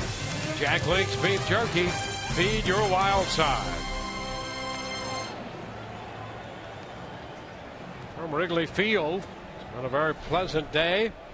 The Rays have retaken the lead on the base hit by Kevin Kiermaier. So we move into the bottom of the 10th in a 4-3 ball game. Brad Boxberger back to the hill. This time he'll be facing the top of the order, Coghlan, Baez, and Rizzo. So the challenge is still there. Getting some extended work, and it absolutely will not come easy. You remember Chris Coghlan, he got it going, a base hit off of Jake McGee his last time up. The ball that got by Kiermaier.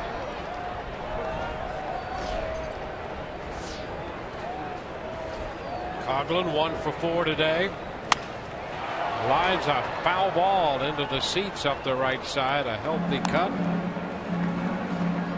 1 strike to count.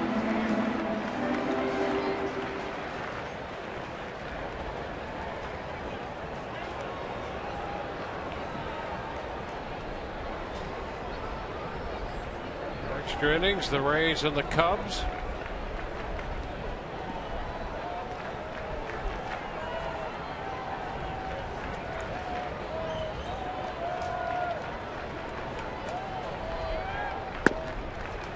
The strike of the knees.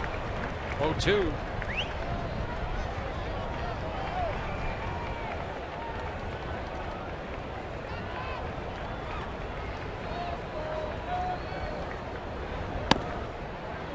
Up and away.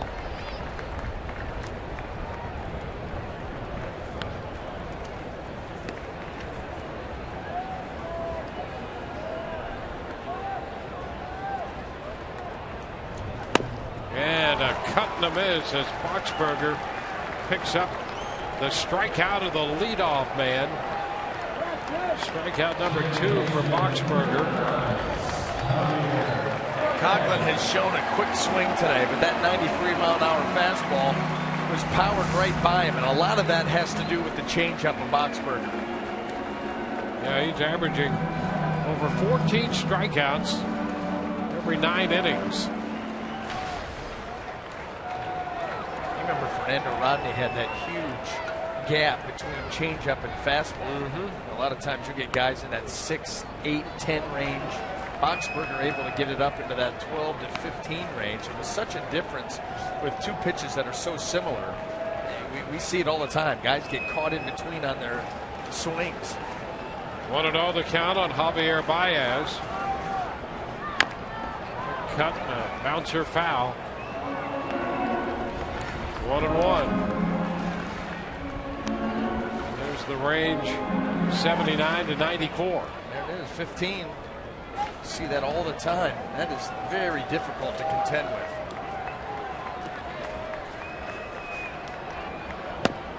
Big cut. 1-2. Did you see it? Okay, that coming off of a changeup, how late was Baez on this swing? For the glove, the ball in the glove as the swing is started. That ball is way by him. Set up by the previous pitch. Upstairs. Baseball high, and it's 2-2.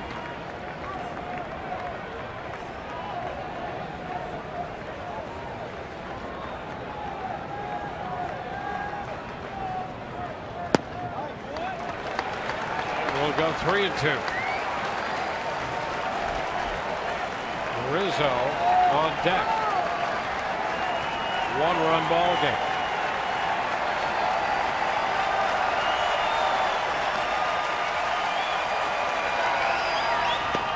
Cut and a miss. He strikes him out on a change. Big cut. 4 straight strikeouts for Baez today after the base hit and the run scored in the first. Now that swing, we talked about it earlier in the game, how he's going to start to see more and more of that. You just cannot stay in one area of the plate with him or with one speed. You got to mix it up. And a nice job there by Boxberger coming back and executing that pitch in a full count. Anthony Rizzo. The first pitch, strike to him. Change up.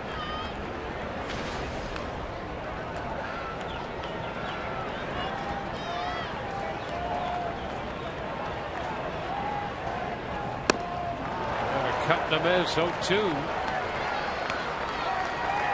Back and forth, back and forth. A 2-strike count.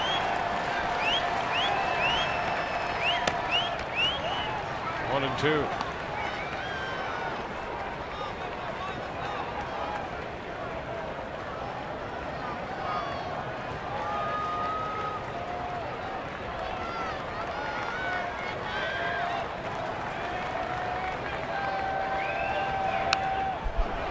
Foul, forcing another pitch.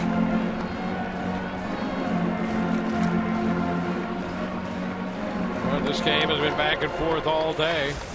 Cubs led by a run, Rays tied it. Cubs led by a run, the Rays tied it. Rays led by a run, the Cubs tied it. Now the Rays lead by a run, and a little number back to the mound. Rays win it by a run. Boxberger Deloney ends this one. A 1-2-3 10th inning. Took an extra frame for the Rays after the Cubs tied it in the bottom half of the ninth.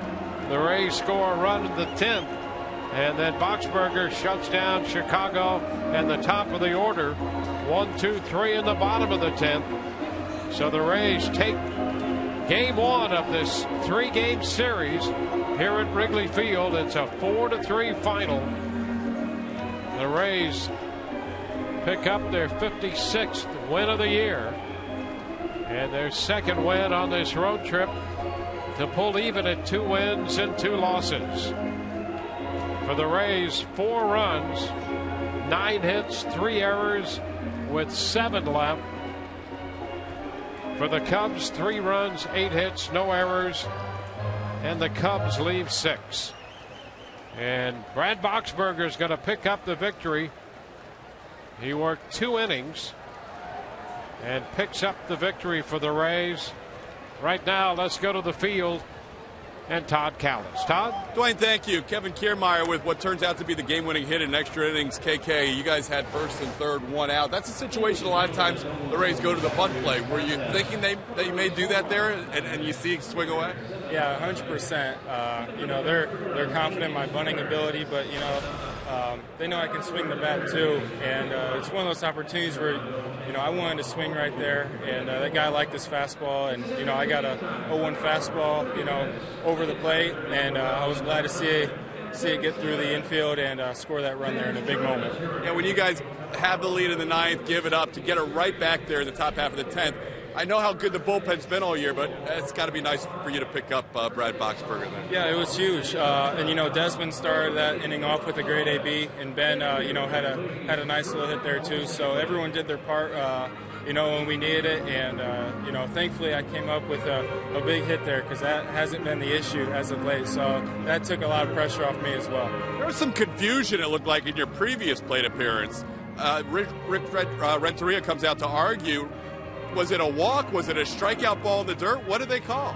I still have no clue. When I checked my swing, I heard someone yell, "Yeah," and I didn't know if it was the umpire or not. And I ran down to first and just thought I walked, and they were like, "He punched you out right there." So I didn't know what happened, but kind of kept the inning going for us. And Joycey came up with that big hit to put us up 1 right there. So right now, you don't know whether you've walked or struck out. I still don't know. I really don't. So that's kind of how everything's been going for me as of late.